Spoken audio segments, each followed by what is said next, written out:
Chapter 724. Jean Daudu climbed up from the couch. See Lily helped him put on a gray-black cloak. Walking to the door of the palace, he looked at the snowflakes drifting down outside. The highest ruler of Northern Qi sank into deep thought.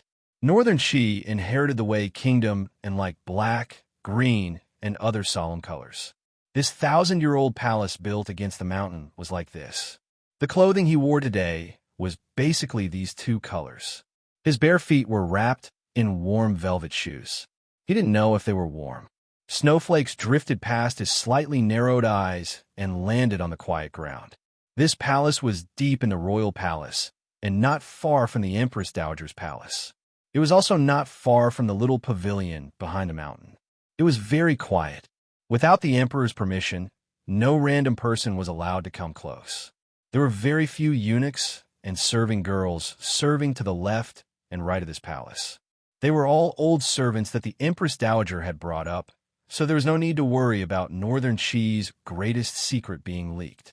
Even in such a safe situation, the Northern Qi Emperor still held her hands behind her back and stared calmly into the snow. There was not a glimmer of weakness. Perhaps for her, dressing as a man had long been something that she did not need to put her heart into or hide. Rather, she had long seen herself as a man, an emperor. This kind of aura had long seeped into her flesh and blood and could not be separated. After Chun Pingping's death, there are only 3 people left in this world who have the right to place their pieces. A complicated expression reappeared on her face. The weather was slightly cold, and her cheeks were slightly red. However, there was no flirtatious feeling. On the contrary, there was a sense of killing.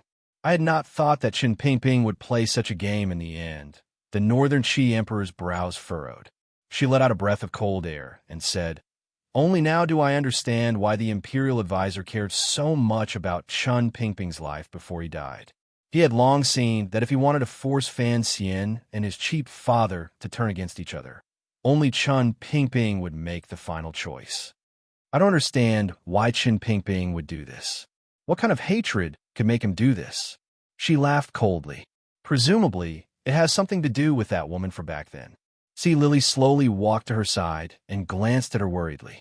She handed over the small heater in her hand and quietly asked, "Does Fan Xian's list of 3 people also include him?"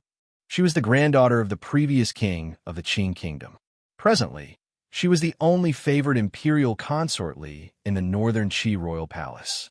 Her relationship with the Northern Qi emperor was closer than many people had guessed. They were partners, companions who had grown up together, and people they confided in. Earlier, the Qi emperor had said that after Chun Pingping's death, there were only 3 people who had the right to place their pieces. And Fan. The Northern Qi emperor gently stroked the slightly hot stove and sighed. He has a good mother and is hard on himself to have the power he has today. Don't underestimate his power. There are good things hidden in Dongi.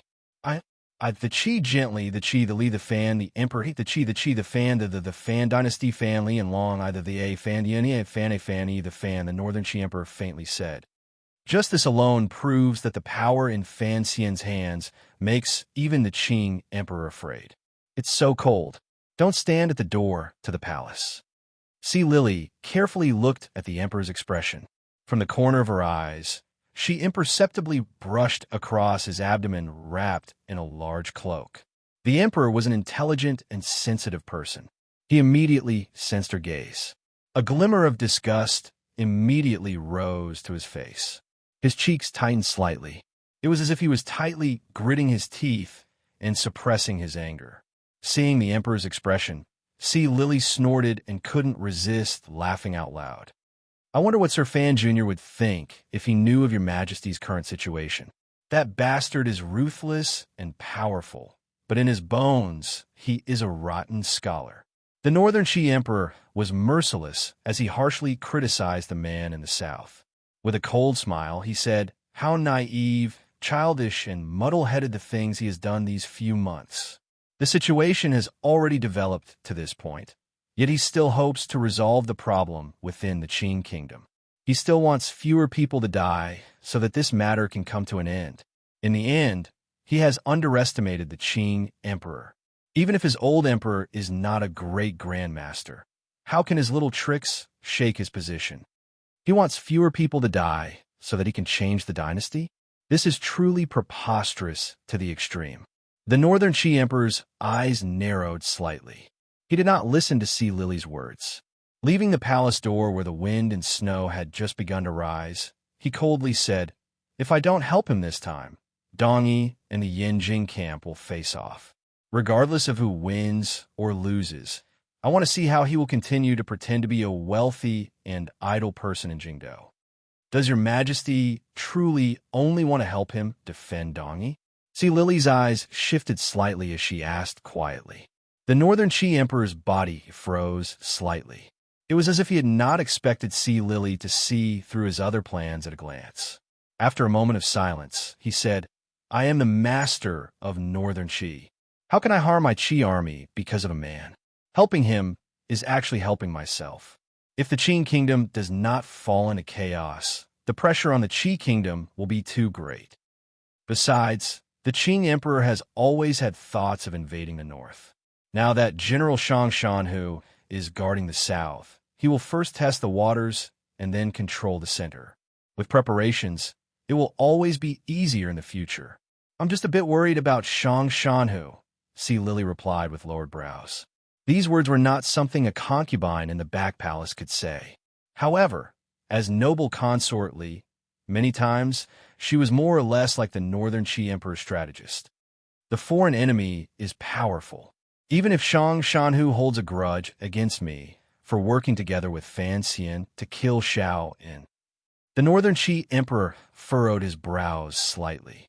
As long as the Qing kingdom does not give up on invading the north, General Shang Shanhu will not forget the world because of a personal grudge. I am like this, and so is General Shang Shanhu. However, Sir Fan Jr. is already in a difficult situation in the south. Once the people of the Qing court see that General Shang Shanhu has sent out troops this time and the connection to Dong Yi, a glimmer of worry flashed between See Lily's brows. She involuntarily began to worry for Fan Xian. Of the 3 women in Shangjing who had connections to Fan Xian, Haitang Duo was far away on the grasslands. The emperor in the palace was scheming and cold and emotionless.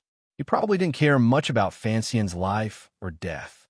However, See Lily couldn't help but worry about the man who was sometimes warm and sometimes cold.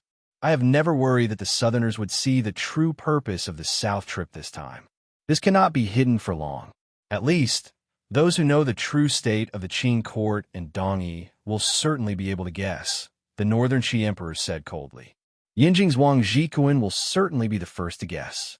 What is there to be afraid of guessing? Even if it gets out, there is no need to be afraid. Colluding with the Qi kingdom is a crime that even Fan Xian cannot bear. Hearing this, See Lily couldn't help but sigh faintly. So, your majesty has never given up on forcing him to come to Shangjing. However, if it really reaches that step, will he be able to come back alive? The wind and snow chilled people and made their faces flush red. The Northern Qi emperor looked at the wind and snow calmly and slowly said, "If he is alive but refuses to come, for me and for you, what difference is there from him being dead? Duo shouldn't know of this matter." See Lily raised her head and looked at her. Aunt Disciple is on the grasslands, and the people in Shiliang Road have all died. It is not convenient to contact her.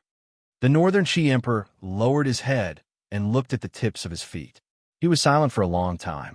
His right hand suddenly rose and trembled slightly. It was as if he wanted to touch his abdomen. However, he didn't do this action for a long time. His fingertips curled up slightly. Finally, a glimmer of a feminine expression appeared. "Your Majesty, the military report has arrived.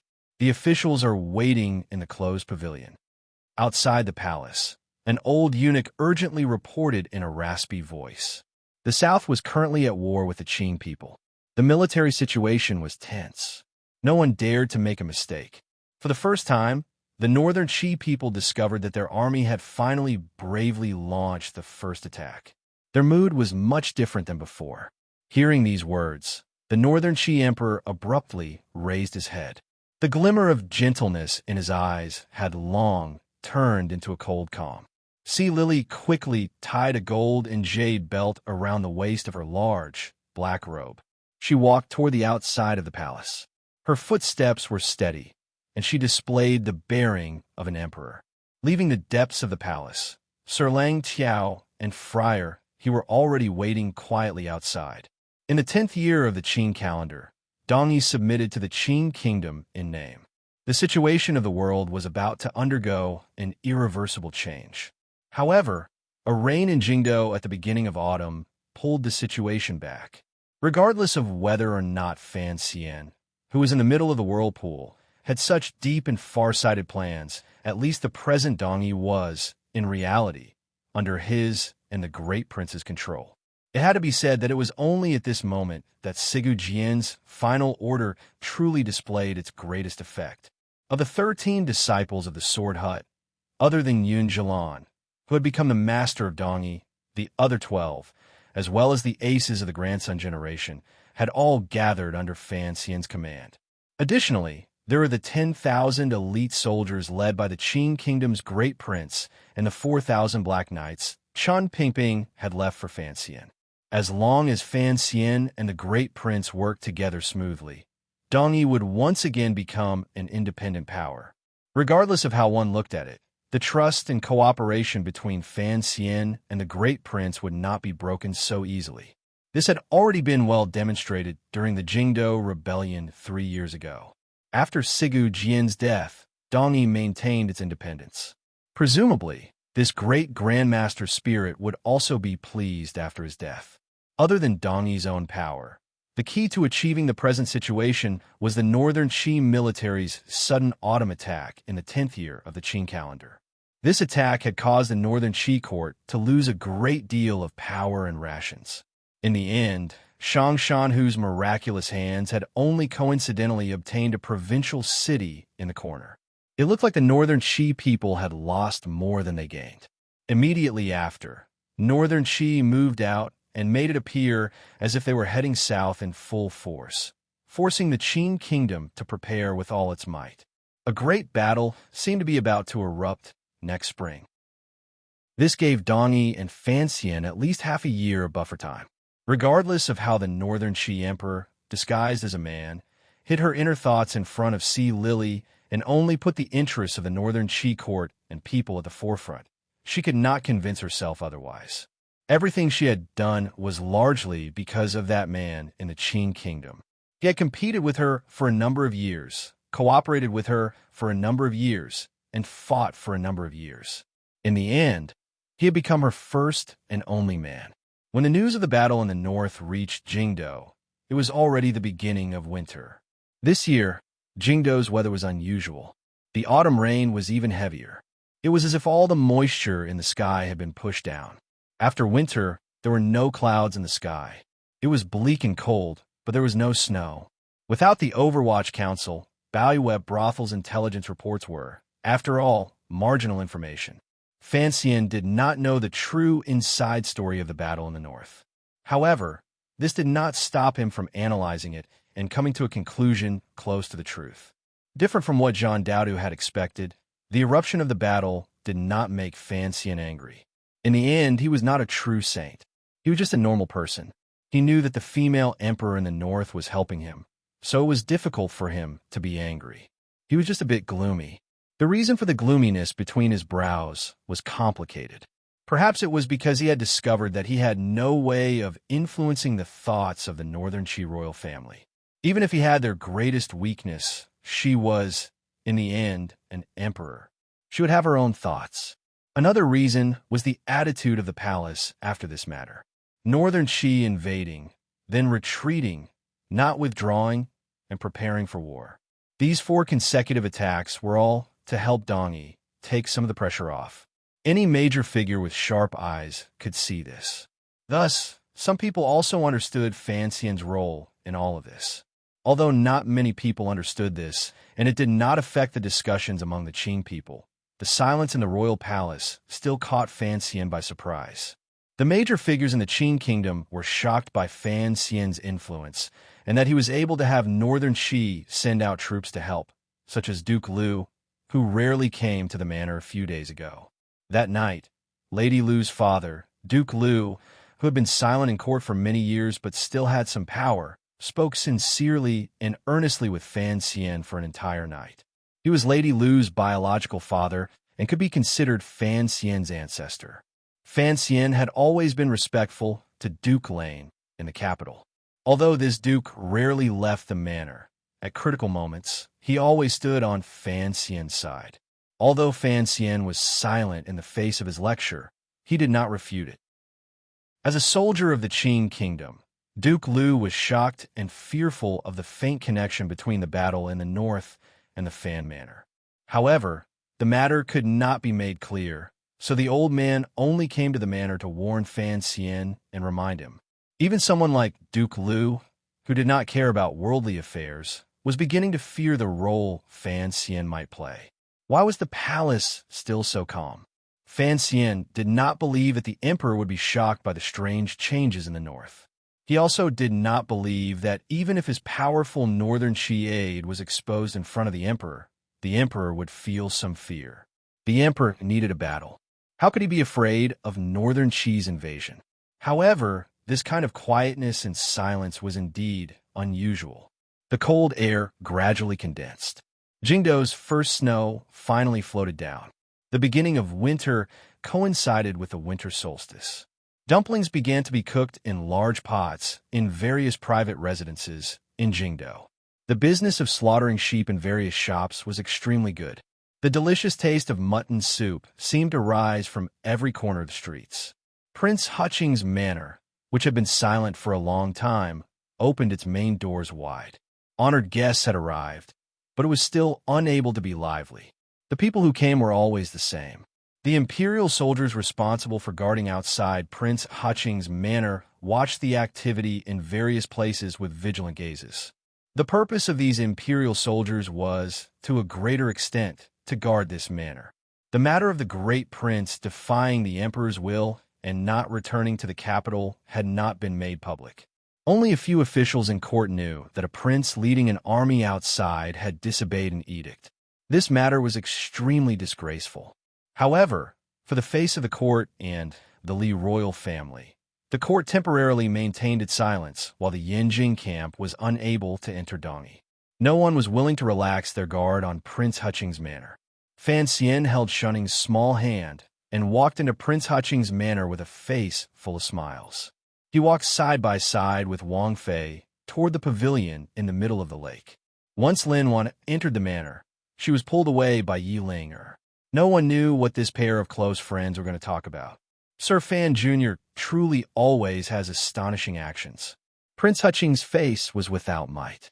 She was only tranquil. Presently, she was like a hostage and did not leave the manor for many years. Today was the rare winter solstice.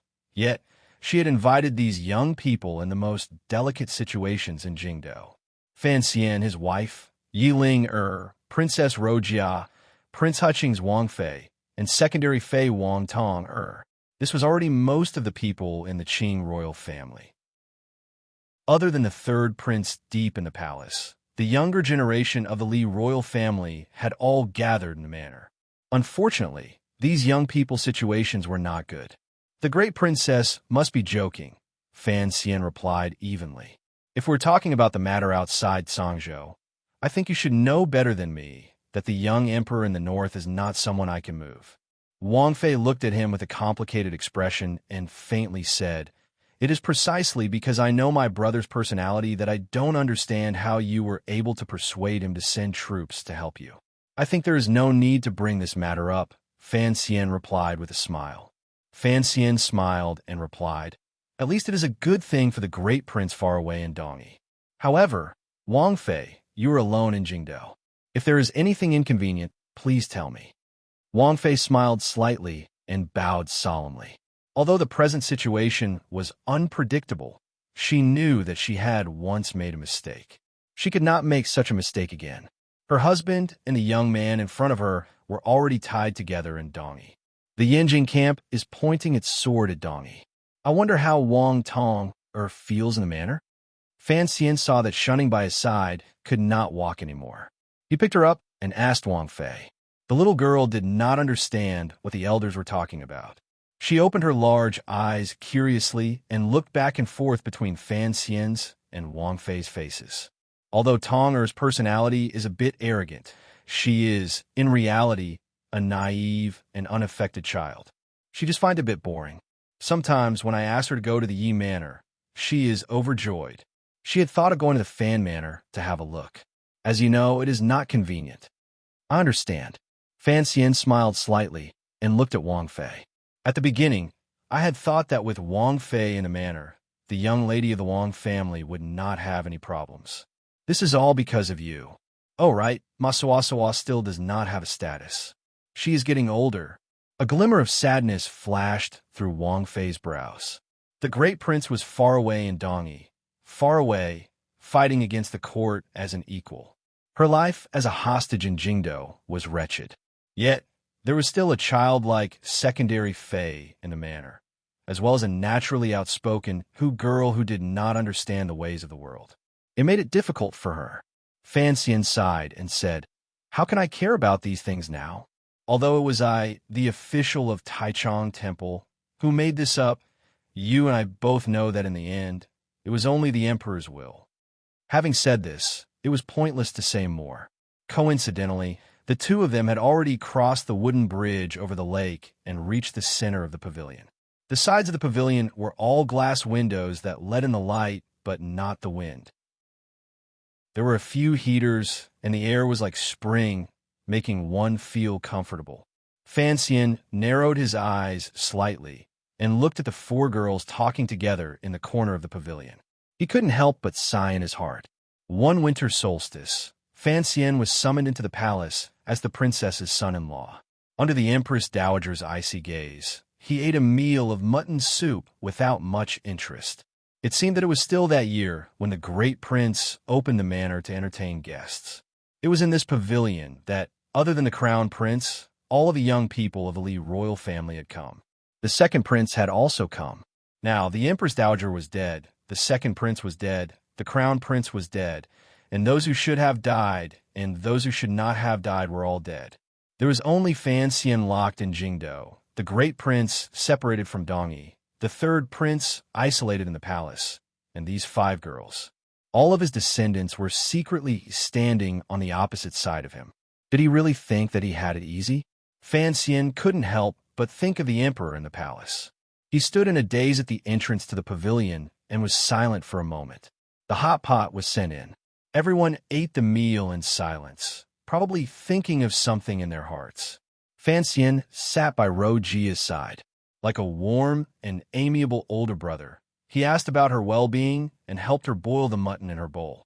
Of the girls in the pavilion, Ro Jia was probably the weakest and most pitiful. Although there were rumors in the palace that Prince Jing would return to his manor in a few days, thinking of a girl who had endured alone in Prince Jing's manor for months, Fan Xian couldn't help but feel pity for her. Without the servants in the pavilion, everyone spoke more casually. Even Wang Tong, who was cautious and unfamiliar with interest in her eyes, did not feel left out. Fan Xian rose to go to the corner of the pavilion to pick up some charcoal. From the corner of his eye, he saw Yi Ling follow him. "I know you care for Wang Tong," Fan Xian said quietly as he stood and gazed at her. What would Wang Chan's future end be? Would she become a young widow like Yi Ling? No one knew. Yi Ling sighed. She was no longer the charming girl who rode through the streets of Jingdo. "Teacher, are you just going to keep messing around with the emperor like this?" Fan Xian was silent for a moment. He then said, "You're killing me with your questions. However, I'm afraid the emperor doesn't even have me in his eyes. In a few days, perhaps there will be news from the west. Help me ask around and see if there are any movements in the Bureau of Military Affairs. Father will not let me interfere in matters of politics. I'm not Sun Pan." Yi Ling glared at him. Shortly after, her expression darkened slightly. "I don't know what you're doing. I just want to give you a piece of advice. P.S. Let's just say a few words. I'm still sick, dizzy, and uncomfortable. However, after finding out that I was third in last year's monthly votes ranking, I naturally became happy. I have to thank everyone because this is the monthly votes that everyone cast. Thank you so much. Also, I must thank Third Young Master Tang. A long, long time ago, Third Young Master Tang reminded me about the annual rankings. That's why I've been working hard to get votes since July, and thanks to everyone's love and help, I've managed to get into the top three, right? If I'm wrong, then I've really dropped a lot. I heard that third place is the Australian and Singapore duo. I want to ask thee about this and see if I can get a discount. Chapter 725. The things that need to be said have already been said by many people. There's no need to say anything more. Fan Xian smiled and patted Yi Ling on her shoulder. Between the two of them, there was never anything to worry about. Yi Ling did not raise her brows out of habit. On the contrary, the expression on her face dimmed slightly. There are always discussions in the family that burrow into my ears. Although I don't want to hear these things, Father is very angry about what happened in the north. She looked at Fan Xian, wanted to say something, but then stopped. A moment later, she said seriously, "After all, you and I are both Qing people." Fan Xian nodded and didn't say anything, but his smile was slightly bitter. After the member of the Qinian unit he had sent to Dongyi met with Mu Feng, he passed on his will, causing the turmoil in the Liang kingdom to reignite. From there, he thought of a way to resist the court's edict and allow the great prince to stay in Dongyi. However, Northern Qi's reaction was truly beyond Fan Xian's expectations. Calculating the time, Wang Qinian should have just arrived in Shanjing. In a message he had him bring, there was no intention for Northern Qi to send out a large number of troops. He only asked the little emperor to help Dongyi for the sake of their relationship. There were many ways to help. Northern Qi's method was, without question, the most open and honorable. It was also the kind that put Fan Xian in the most awkward position. He broke free from his thoughts. As he picked at the coal, he quietly chatted with Yi Ling. He wanted to understand from the bits and pieces of conversation in the Yi manor whether or not there was any movement from the Bureau of Military Affairs. The emperor's reaction to the northern battle was too indifferent. It was so indifferent that Fan Xian smelled a glimmer of danger. However, he didn't know where this scent landed. A few days after the winter solstice, the Fan Manor held another family banquet. This time, the family banquet was not like Prince Haching's manor, where the younger generation of the royal family were invited. It was a pure family banquet. Other than the master of the manor, the only guests were Fan Xian's 4 disciples. Yang Wanli had been thrown into prison from his position as vice minister of the Ministry of Works. He had received heavy punishment in prison. After the Supreme Court's verdict, he had been taken back to the manor by Fan Xian to recover. Even now, it was difficult for him to move. The resentful expression on his face had long faded. He just sat quietly to the right. Of Fan Xian's 4 disciples, the one who climbed the fastest was Cheng Jialin. He had already become the Suzhou Zhizhou. Now that he had been implicated by Fan Xian, he had also tragically fallen from power. The 2 great crimes the palace had given him of visiting prostitutes and invading the mausoleum were truly too severe. He was forcefully taken back to the capital. During this month, Fan Xian had rushed back and forth for him. He had exhausted a great deal of energy. Finally, he had saved his life, but he had also lost his position. It seemed that he had no future. Cheng Jialin sat below Yang Wanli listlessly, sighing and sighing. There were 2 tables in the flower hall. The women were all at the table behind the screen. Only Fan Xian and Yang Cheng sat at the table outside. They did not move their chopsticks. They were waiting for someone. There were 2 tables in the flower hall. The women were all at the table behind the screen. Only Fan Xian and Yang Cheng sat at the table outside. They did not move their chopsticks. They were waiting for someone. Outside the flower hall, snowflakes floated lightly in the Fan Manor's garden, waiting for the people who had returned. It was Shi Changli, who had left the Qing kingdom these years to carry out Fan Xian's will and unify the brothels under the sky. Shi Changli entered the hall. He didn't even brush off the snow on his body before he first bowed deeply to Fan Xian in the main seat. He then bowed to his teacher's wife through the screen. Only then did he turn around. Looking at Yang Wanli and Cheng Jialin, He laughed bitterly and went forward to hug these two friends he hadn't seen in a long time. Presently, he and Sang were in charge of Baoyue brothel together, so he knew most of the news under heaven. He also knew of the tragic encounters these two friends had had in the past few months. Everything needed no words. Just a hug was enough to express the feelings of separation and comfort. You're not feeling well, so don't get up. Shi Chanli very consciously sat below Cheng Jialin and spoke to Yang Wanli, who was about to get up and speak. Although he was now one of the wealthiest merchants in the world and could be considered a hero no matter where he was, the habits he had developed from wholeheartedly studying the books of sages had not changed. In particular, the regret in the depths of his heart made him naturally envious of the experiences of Yang Wanli, Cheng Jialin, and Ho Jichang. He also thought that as a merchant, he should sit at the very bottom. Yang Wanli and Cheng Jialin met each other's eyes and smiled bitterly. They couldn't be bothered with this pedantic fellow. They turned their heads and chatted idly. No one talked about their tragic encounters these few months. No one went to criticize the court wantonly because they didn't want their teacher, Fan Xian, to worry about these things.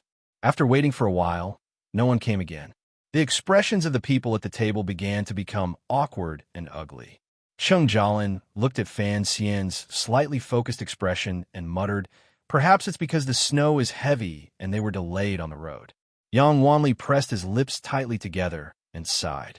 He picked up the wine cup in front of him and drained it in one gulp. Shi Chanli glanced at Fan Xian with confusion and said, "According to the news I received, Ji Chang should have returned to the capital 7 days ago. However, the court did not convict him and just let him be." Fan Xian raised his brows and smiled. "It is the end of the year. Many officials and colleagues have banquets and invitations. It is normal for them to not be able to come in time." Although he said this, he still couldn't help but feel gloomy. Ho Jichang had returned to the capital a few days ago, but he had not come to Fan Manor to visit. The spies in the court had also gotten wind of this. It seemed that the palace had no intention of punishing him. All of this already made it clear. In such a country, betraying one's teacher for glory was not unheard of. However, Fan Xian still did not feel good in his heart when it happened to him. His gaze slowly swept across the faces of the three people at the table. A complicated emotion rose in his heart. Shi Chanli was originally still in the Song Kingdom. This time, he had taken a risk to come back to the capital to see him. There was no need to mention Yang Wanli. Fan Xian had always thought that Cheng Jialin, who had already become the Suzhou Zhizhou, had a weak personality and was not very trustworthy. Unexpectedly, he would rather have his position taken away than betray him. Unexpectedly, Ho Jichang did not come. "I heard that Scholar Yi's Manor is also holding a banquet today." Shi Chanli's expression was a bit ugly. "Before you came to the capital, the two of them were known as the leading scholars of Jingdou and once had some personal friendship." Yang Wanli gritted his teeth and said in a dark and angry voice, "What a Jichang!" He abandoned darkness for light quickly. "When I see him another day, I must give him a good sigh of praise." These words were sarcasm. Cheng Jialin could only smile bitterly. A moment later, he sighed faintly and said, "Back in the Tongfu Inn, Ji Chang told me that even when Sir Fan Jr. was walking, he should not notice the rainwater on his umbrella dripping into the oil pan of the peddlers. Such a person who loved the people was the one we should follow." Who would have thought that he, After a sigh, Fan Xian smiled. Calling for the three of them to start eating, he said, "Everyone has their own aspirations. Besides, I'm unable to work in court. Jichang wants to work for the people. It is normal for him to be closer to Scholar Yi." His words were calm. No one could see the coldness in his heart. Fan Xian actually knew that of Fan Xian's 4 disciples, the one he had favored the most was Ho Jichang. However, the affairs of the world were strange. He didn't know if something had gone wrong with Fan Xian's arrangements or if it was a matter of luck. Of Fan Xian's 4 disciples, Yang Wanli had done a meritorious service in repairing the dikes. Cheng Jialin had sat in the position of Suzhou Zhizhou at a young age. He was also one of the 7 gentlemen of the New Deal that the emperor had personally summoned into the palace. Although Shi Chanli had not entered officialdom, His identity as the owner of Baoyue brothel was glorious. Only Ho Ji-chang remained in Jiaozhou and was unable to fulfill the ambitions in his heart. Now that Fan Xian had lost all power, Sir Ho was probably dissatisfied and was forced to find other ways. It was not that Fan Xian did not understand this. He was just unhappy, particularly unhappy at Scholar He, who was also holding a banquet. After 3 rounds of wine, they chatted about the things they had done in their positions these years. Yang Wanli talked about how the shining white silver had become the huge rocks and earth on either side of the Yangtze River. Cheng Jialin talked about how he had protected the border and people as Zhizhou, how he had used Sir Fan Jr.'s help to take care of the salt merchants and royal merchants, how he had helped his teacher's wife raise money to enter the Hangzhou conference, and how many poor commoners he had helped. Sir Chanli smiled as he talked about what he had seen and heard under heaven, as well as the slightly better lives of the miserable women in the brothels. He also told an interesting story. It was said that in the back of some Baoyue brothels, there was a statue of Sir Fan Jr. worshipping Sir Fan Jr. because he had protected the lives and safety of many girls. After these words were said, everyone other than Sir Chanli spat out their wine. Although the 3 of them were chatting about their own matters, they were all related to Fan Xian. They talked about some of the things Fan Xian had done in his life that were beneficial to the country and the people. Fan Xian was not a saint. He was only a mortal, so he was a bit happier. He smiled and looked at the 3 of them. After a moment, he said, Wanli has been living in the manor these days. In any case, he doesn't have a proper home in Jingdou. Jialin, your family is still in Suzhou, so you might as well move into the manor. Once their teacher spoke, the 3 of them fell silent at the same time. They put down the chopsticks in their hands and looked at him. I have made arrangements for the Suzhou family matters. Don't worry. Fan Xian looked at Cheng Jialin and said warmly, just get through this period of time. I called you here today because I was afraid that you would have resentment toward the court and me and harm yourselves. He laughed bitterly and said, of course, looking at it now, I don't need to worry about Ji Chang's side. But you know that I don't ask anything of you except for those 8 words. So even if the imperial court wants to find evidence of my crimes from you, it's impossible. Ji Chang has his own considerations, but I don't think he will betray me out of nothing. Fan Xian's expression calmed. He slowly said, the 4 of you followed me to be officials under heaven. That was a time of peace, so I needed your efforts. Presently, the world is not at peace, so I needed you to endure silently. I know you want to help me, so I have privately gone to find some colleagues I'm on good terms with. In the future, don't do this. My matters are not problems that the officials of the court can solve. Cheng Jialin smiled bitterly and agreed. They all remembered clearly the 8 words Fan Xian had left them when they had been sent out. Be good people and be good officials. Since I can't be an official, then be an honest person. There was a hidden pain between Fan Xian's brows. The emperor had knocked everyone by his side into the dust. He had truly made him look left and right and was badly battered. This move was truly too vicious. After the family banquet, Yang Wanli and Cheng Jialin went to the residence in the back garden to rest. Fan Xian left Shi Chanli behind. He had traveled thousands of miles to summon Shi Chanli back to the capital, not for something as simple as a meal. There were only the 2 of them left in the study. Shi Chanli no longer had to hide anything. He angrily cursed Ho Ji-chang. Fan Xian shook his head and said, in the end, Ji-chang is only a scholar and an official. Even though he has just learned to curry favor, how could he know that he has made a big mistake? Shi Chanli's heart chilled. He knew too many of his teacher's secrets. He knew that his teacher was not just a simple, powerful official. His teacher's power was beyond his position of power. Ho Ji-chang's betrayal had, in reality, angered a ruler in the dark.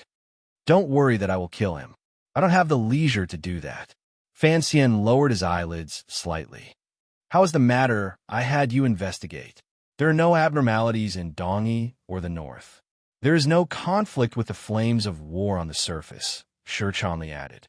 He then replied seriously to Fan Xian's question. The matter of Gongdian leaving the capital is indeed strange. The Bureau of Military Affairs sent a transfer order to Nanzhou 2 months ago. However, The level of secrecy is very high. The tower has only gotten wind of it. Without the cooperation of the council, a lot of the information can only be touched on the surface. Nanjiao, what's wrong there? Fan Xian furrowed his brows and asked. Commander Ye's son is on the front lines in Nanjiao. According to court practice, there is currently no fighting in Nanjiao. The new master has already succeeded the throne for 3 years. That border army should be halfway back to the capital to report. Shi Chanli glanced at him and continued. Based on the time, they should have already arrived in Jingdo to see the emperor and then returned to the various camps. However, that border army still has not arrived. You mean they might have gone west? Fan Xian's heart jumped. He suddenly thought of a terrifying possibility. He shook his head and said, how could such a large movement of military power be hidden from everyone? If we had focused our attention on the south at the beginning, even if it was the southern front of Weizhou, with Wu Mei's help, perhaps we would have been able to find some movement, Shi Chanli said with self-blame. However, Baiwa Brothel has been paying attention to Jingdo, Dongyi, and northern Qi these few months. We haven't sorted through the intelligence reports there carefully enough. It has nothing to do with you. That's what I'm focusing on.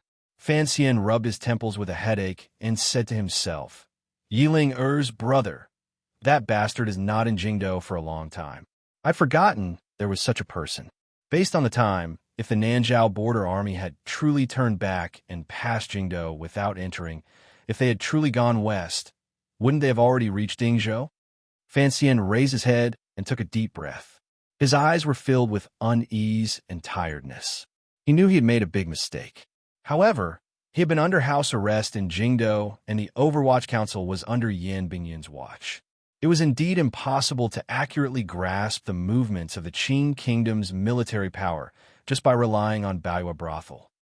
Gong Dian left the capital and went to Dingzhou to summon Crown Prince Hongsheng back to the capital. He took with him 10,000 Jingdo garrison and 2,000 imperial soldiers, Shi Chanli reminded him. This is something that was discovered earlier. I know that. A feeling of defeat rose in Fan Xian's heart. His palm gently slapped the desk and sighed. I just did not think that the emperor would be so generous. He actually moved troops from the far south and crossed thousands of li. The army changed defenses. Is he not afraid that the world will fall into chaos? Hearing these words, Shi Chanli's body froze. He forced himself to calm down and analyze. For the court, the new Nanjiao ruler is young, and there are many powerful officials in the country who are inclined toward the Qing kingdom. There is no need to be on guard. It is enough to leave half of the army in the south. As for Yanjing and the northern camp situation in dealing with northern Qi and Dongyi, although it looks like it is because of the aftermath of the rebellion and the fact that the northern camp does not have a commander, in reality, there is no danger. Thus, for the emperor, as long as he can pacify Shiliang and there is no more cause for chaos, he can fully prepare for the northern expedition. To pacify Shiliang, we have to deal with the people on the grasslands. Fan Xian furrowed his brows and sighed gently. He knew that he had been completely calculated by the emperor. In the end, he had not escaped the emperor's grasp. An indescribable sense of tiredness and disappointment filled his body. It made him sit woodenly in the chair, unable to move.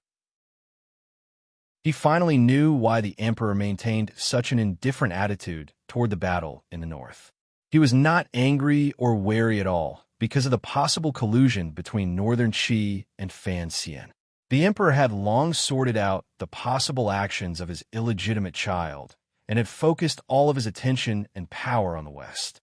The emperor did not dance with Fan Xian's plans. On the contrary, he took advantage of the situation and smashed his fist viciously toward Dingzhou. We must immediately inform the crown prince, Shi Chanli said with a pale expression. Fan Xian sat tiredly in the chair. A moment later, he said, It's too late. A chill pervaded the grasslands in winter. The wind came from the north and passed through the North Sea, carrying with it some moisture. It had long been wiped clean in the barren deserts to the northeast of the grasslands. It was dry and cold. The autumn grass on the ground had long disappeared. What was left was only sand and frozen earth that stretched as far as the eye could see. It was so hard that even the hooves of the horses felt uncomfortable. If it had been a winter in the past, birds looking down from the sky might have been able to find some moving and alluring green beside some lakes. Today, they couldn't even find these pitiful habitats. The eyes of these cold-resistant birds, who did not want to go to the south for the winter, were completely red. The frozen and dry grass was blood red. The round gravel was blood red. The sand that crumbled with a pinch was blood red. Even the bodies of the voles that crawled out of their caves seemed to be blood red.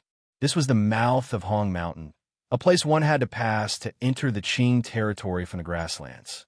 The mountain rocks were all red. However, the red today was not a strange color bestowed by the heavens. It was dyed red by the Hu people on the grasslands and the Qing soldiers. There were corpses and fresh blood everywhere.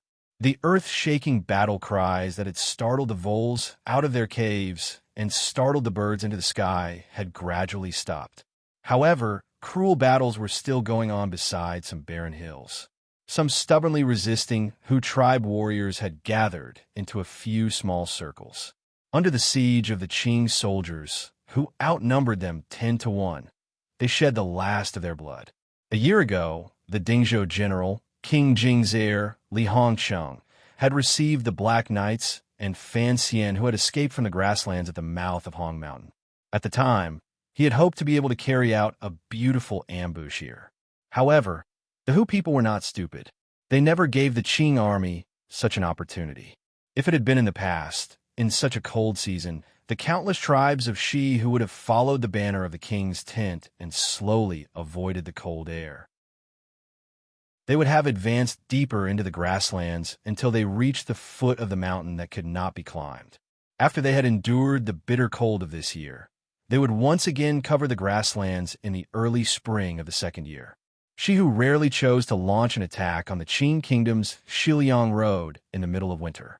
In the past, other than tribes that had lost power in the fighting on the grasslands and would crazily try to cross the border to steal the winter rations of the Qing kingdom's soldiers and civilians, there had never been a major military operation. This year was different. For some reason, Sir Hu Gu, who had inherited most of the left virtuous prince's cattle and sheep warriors, suddenly led his tribe to the east and bravely, or rather recklessly, launched an attack on Qing kingdom's territory.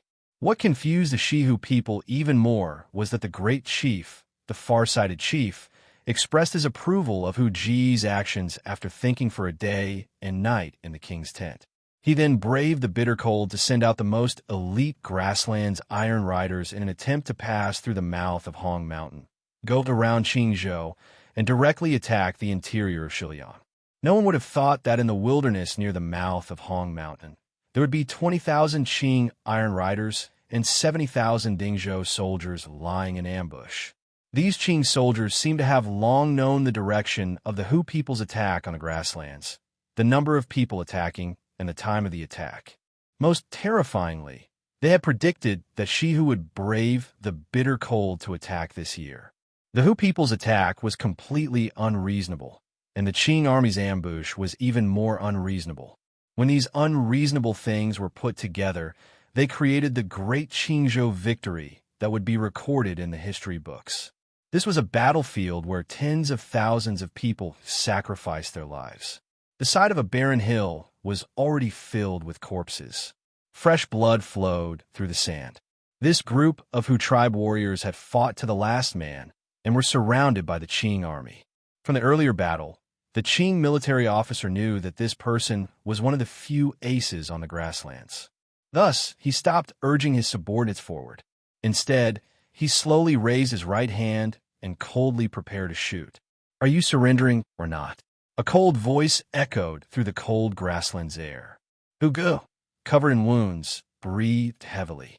His eyes were bloodshot as he glared at the Qing soldiers. Suddenly, he let out a loud cry and stabbed his knife into his chest, so deep that the hilt disappeared. Hu Gu died, but his eyes were still open, looking hatefully at the sky. Even if he died, he would become a resentful spirit and ask the young man in Jingdo who had caused all of this without reason and bloodshed why. Why was all of this? Chapter 726. In the cold sky, an eagle was flying. It was not afraid of the arrows of the humans below. Fearlessly, it glided down, gliding across the battlefield that stretched for several li. It clearly saw the bodies of the Hu tribe soldiers who had died under the enemy's knives, spears, and crossbows. The fresh blood that gradually seeped into the sand and red earth, as well as the stimulating smell of iron and blood. The Qing army that had set up an ambush at the mouth of Hong Mountain began to clean up the battlefield and organize their formations. Even the most elite Dingzhou army had paid a heavy price in a great battle with the grassland's main force. The eagle flapped its wings and flew a little higher. Then, it was alarmed to discover that a group of Qing light cavalry had silently attacked from the direction of the Shidahai Meadow in the northeast. There were at least 4,000 people in this group. Following the natural rise and fall of the sand, dunes, and meadow, they silently advanced into the depths of the grasslands. A strange cry was heard as the goshawk seemed to have sensed the cavalry's killing intent and fearsome aura, so it flew higher into the cold clouds. After flying for an unknown period of time, it finally broke through the clouds and zoomed toward a small hill beside a lake. There are thousands of grasslands Shihu soldiers on this small hill. Mixed among them were some northern warriors who had moved from the snowy plains in the north. However, this group of soldiers were clearly people who had escaped with great difficulty from the battle at the mouth of Hong Mountain earlier. Their morale was very low, and many of them were already injured. Chief Su Beta's lips were dry, but there was no blood on his body. He looked coldly in the direction of the mouth of Hong Mountain in the distance. He knew that the Dingzhou army there was reorganizing and would not be able to rush over in a short amount of time. Presumably, the Qing people would not go deep into the grasslands in pursuit. He glanced at the warriors of the court around him. Seeing the injuries on their bodies, he thought of the great battle at the entrance of Hong Mountain. His eyes grew cold. Once the grasslands entered winter, they rarely used soldiers. This was something that Shihu and the Qing kingdom were already used to. The biggest reason was that the weather was cold and the ground was frozen. They had no supplies, so it was difficult for the Hu people to use their methods of coming and going like the wind and leaving like lightning. This winter, the chief had listened to Hu Ji's suggestion and gathered the most elite knights in his hands to begin an attack on Shiliang Road. It appeared to be an unwise choice, particularly with the wretched situation at hand. It seemed to further prove this point. But who was Chief Su Beta? 30 years ago, the Chanyu royal court, which was declining day by day, produced a person like him. He was able to survive and grow stronger in the cracks between the left and right virtuous princes, and he wisely accepted the barbarian cavaliers from the snow and ice in the north. He broadened his mind and absorbed the people from the central plains into his court.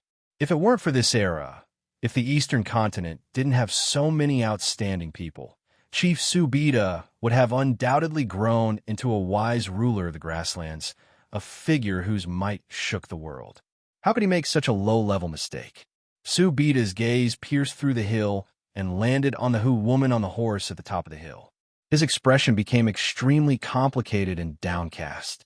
Chief Su Beta had his own way of thinking as to why he had chosen to take the risk of attacking Shiliang Road in the cold of winter. He knew that the Qing court was currently in internal chaos. The emperor and his most favored officials were in a cold war.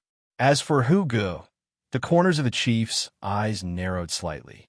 Like an eagle, he gazed in the direction of the distant Hong Mountain Pass.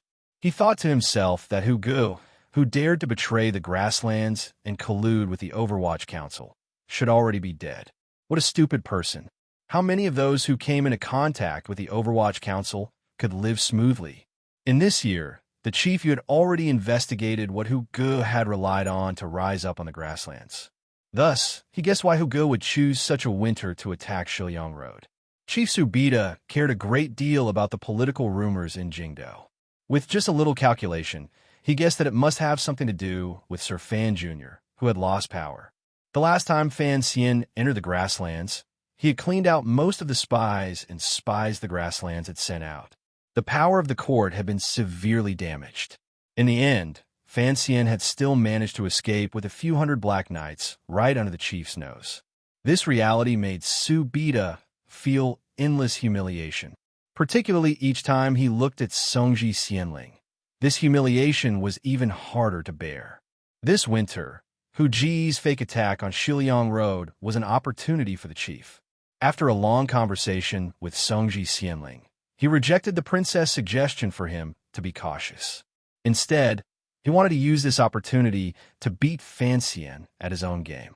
Using the momentum of Fan Xian wanting to use foreign troops to help the position of the Dingzhou general, he gathered the power of the grasslands and attacked Shiliang decisively. This was a clever plan. Presumably, the Dingzhou general, Li Hongcheng, had also received Fan Xian's news and thought that Hu Ge was faking an attack. He would not have expected the chief to take advantage of the situation and launch a large-scale attack, catching them off guard. Who would have thought that there would be more than 100,000 Qing elite soldiers gathered around the mouth of Hong Mountain? This was a most shameless ambush. After this battle, Hu Ge had been ambushed and killed. The court and the right virtuous prince's troops had suffered heavy casualties. At least 20,000 strong grassland soldiers had lost their lives on the Red Earth. Thinking of the pain of the battle earlier, the chief's eyes narrowed even more, and his heart grew colder. He squeezed his horse's belly and came to Songji Xianling's side. In an icy voice, he said, "You said that he was only borrowing the grassland soldiers to help Li Hongcheng stabilize his position." Hiding Duo did not turn around. The fur coat on her body shivered in the cold wind. As the chief, such a risky gamble should never have been made. I have never truly trusted him. However, I think this time has nothing to do with him. He is just a pitiful pawn that has been killed by someone else. The two of them fell silent at the same time. To be able to clearly calculate Fan Xian's response and the Hu people's strategy of beating them at their own game, and to have planned it long ago, resulting in a crushing defeat the grasslands had not experienced in 30 years. There could only be one person in the Qing kingdom with such great foresight and eyes on the world. In front of the Qing emperor, it seemed that all of the scheming and scheming were just the prelude to the killing move in his chess game. The eagle finally landed on Su Bida's cold, outstretched arm. The sky was cold and the ground was frozen. After flying in the cold clouds for a while, the animal shivered in the cold. The color of the feathers on its body appeared particularly dim. Su Bida's pupils constricted. In a low voice, he said, "There are thousands of light riders coming from the northeast." He said in a cold voice, "The Qing people are planning something big this time. I don't know which general dare to send another powerful army deep into the grasslands after this battle. In such cold weather, do these Qing people still have the extravagant hope of capturing the court in one fell swoop?" Although he said this, the chief was still shocked at the valiance of the Qing army and the determination they displayed to destroy everything. Although there were still thousands of grassland men around the lake, they had just experienced a great battle and were tired and low. If they were to face the 4,000 light riders who had been accumulating power for a long time in a head-on charge, victory or defeat would be obvious. Su Bida viciously cursed the Qing people for being despicable. They did not give him any chance to rest. As a king, he did not allow his angry emotions to destroy his reason. In the first instant, he had already sent out a warning to his subordinates at the bottom of the hill. Immediately, the court warriors around the lake immediately began to move. They moved quickly. It was impossible to see their earlier injuries and low moods. "Are you going with me?" The chief turned his horse's head and turned his head to glance at the Hu tribewoman on the hill. "I'm going to the Qing kingdom." Hiding Duo lowered her head slightly. Her eyes never left the mouth of Hong Mountain. Her expression was calm, but her voice revealed a glimmer of self-blame and self-reflection. She could see countless resentful spirits rising up in that direction. Because of Hu Ji's trust in a certain person, her trust in a certain person, and the chief's trust in her, tens of thousands of soldiers on the grasslands had been surrounded by the Qing Iron Riders. There were heavy casualties. Broken limbs and heads littered the ground like dead wood in a rotting swamp. This hellish scene on the battlefield made even her heart waver involuntarily. Only in that moment did the present leader of Tianidao realize that, among thousands of soldiers and horses, one person's power was actually very small and could not change anything. I want an explanation. If I can't, I have to give you, as well as these people who died, an explanation. After Haidang finished speaking, she gently squeezed her horse's belly and turned into a streak of light smoke. Riding down the hill, she headed in the opposite direction of the sun. The words Fan Xian had asked Hong Yiqing to bring to her had already been delivered. Because of the matter between Shiliang and the grasslands, Haidang could not leave at the moment. At this moment, she had to go to Jingdou. Chief Su Bida didn't turn his head to look at the streak of dust again. With a stern cry, he led his remaining soldiers and advanced deeper into the grasslands. He believed that as long as he returned to his true home, the Qing Light Riders leaping at him like wolf cubs would no longer be a threat to him. In the west of the grasslands, of the 10,000 Northern Man Iron Riders who only obeyed Songji Xianling, 7,000 were still alive and waiting for him. Compared to the strange battle in the north of the mainland, the battle in Shiliang Road between the Qing Kingdom and the Hu people was, without a doubt, more far-reaching and important in history. The beginning of this battle was actually a series of orders Fan Xian had the Qinian unit send out in a small courtyard in Jingdou that had been bought for over 100 liang of silver. It was because of these orders that Hu Gu led the left virtuous prince's old subordinates and pretended to launch an attack against Shiliang Road. Chief Su Bida's hawk-like eyes saw the relationship between Hu Gu and the Overwatch Council's Fan Xian and took advantage of the situation to act. Unexpectedly, all of this was within the Dingzhou military's expectations. The large net at the mouth of Hong Mountain had reaped countless Hu lives. After this battle, the left virtuous prince's troops were completely wiped out. The court and right virtuous prince's troops suffered heavy losses and lost all their prestige. The various tribes on the grasslands began to grow restless. Chief Su Bida's budding ambition to establish a country with the help of Northern Qi's Tianidao, Songji Xianling, was shattered. For decades, the grasslands would be in chaos. There would be no opportunity for unification. The great defeat of Shi Hu in this battle had far-reaching effects. History called it the Qingzhou Great Victory. Other than the battle at the mouth of Hong Mountain, there was another important reason for the endless unrest on the grasslands. It was the 4,000 light riders that had been discovered by the Eagle. A young general had planned the entire battle of the Dingzhou army, ambushing the elite Shihu troops. Furthermore, this general had abruptly left the battlefield at the mouth of Hong Mountain the moment the battle began. As the commander, he led the 4,000 light riders hidden in the east and launched a continuous half-year chase toward the remaining soldiers of the court. This chase was carried out in the ice and snow and galloped across the wasteland. Regardless of whether it was the pursuers or the deserters, they all lived unusually cruel lives. In the end, this chase had beaten Chief Su Bida until he lost all of his courage. No matter what, he was unable to make contact with the 7,000 Northern Man Iron Riders scattered in the far west. Passing through winter, spring, wind, snow, and long grass, this jaw-dropping chase continued for 5 months. When the last remaining strength of the chief's court finally made contact with the last 7,000 Iron Riders hiding duo had left on the grasslands, the brave and heroic Qing Light Riders finally withdrew from the grasslands. In the 5 months on the grasslands, this group of only 4,000 Light Riders burned, killed, and plundered along the way. They destroyed countless Hu tribes. Using iron-blooded methods and discipline, they maintained a difficult chase through the grasslands. By the time they returned to Qingzhou in the spring of the second year, there were only 800 of the 4,000 left. The commander of this group of Iron Riders that had completely changed the situation in the west of the Qing kingdom and completely dispelled any thoughts of Shi Hu invading the Central Plains was actually the commander of the Qingzhou victory. As a high-ranking general who should have been in the tent giving orders, he had bravely lowered his rank and entered the grasslands in pursuit. Other than the Qing Emperor's meticulous planning, this young general was the truly powerful figure in the Qingzhou victory. Chief Su beat his defeat at his hands was not undeserved at all. This young general was called Yi Wan. He was the eldest son of Commander Yi Zhong, head of the Bureau of Military Affairs in the Qing Kingdom, and the brother of second Wang Fei, Yi Ling.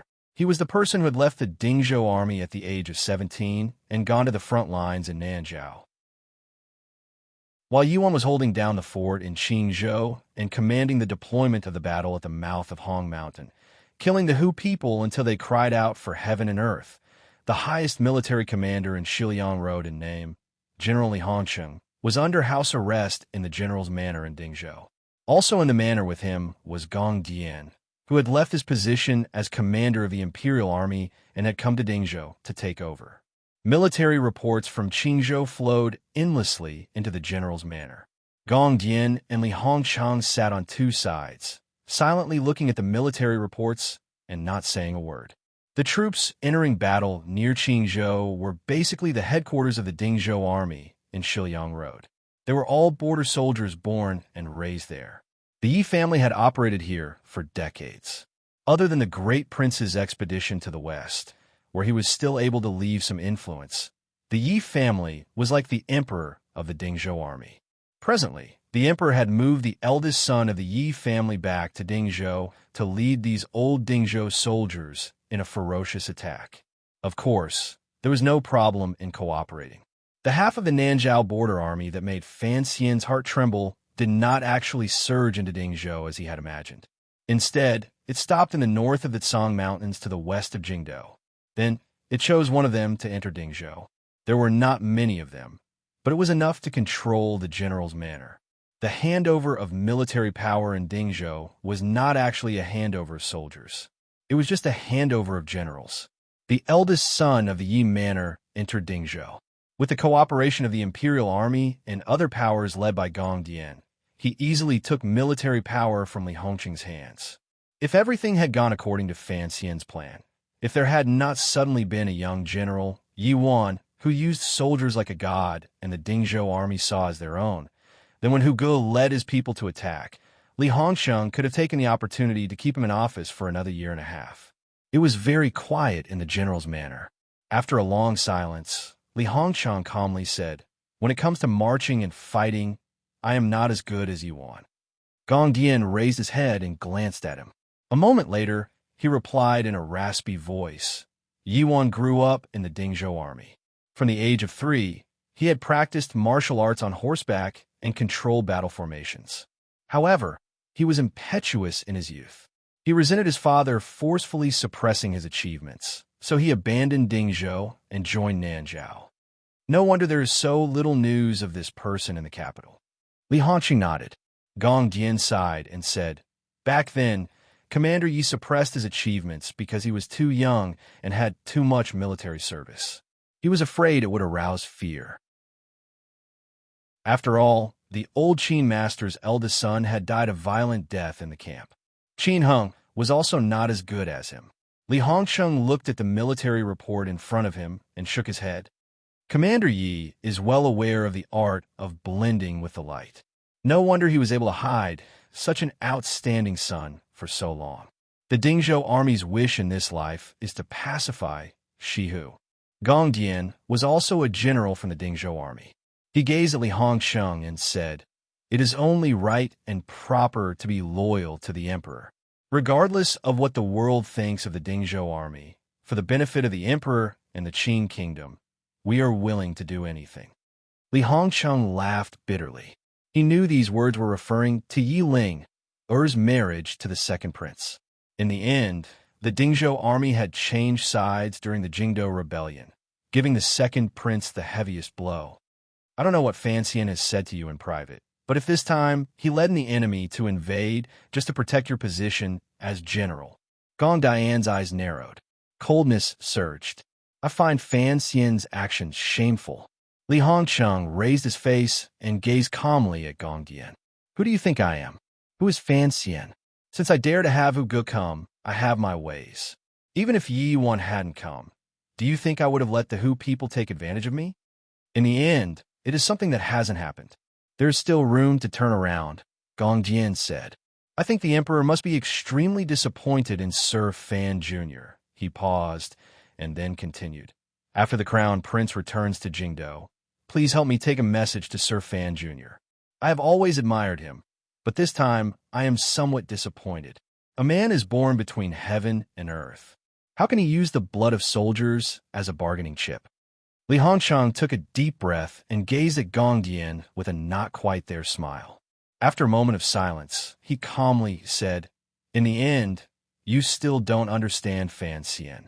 If he was truly a person who built his success on tens of thousands of bones, if he truly did not care about the lives of Qing soldiers, then the Qing kingdom would probably have long become a tattered shirt riddled with holes.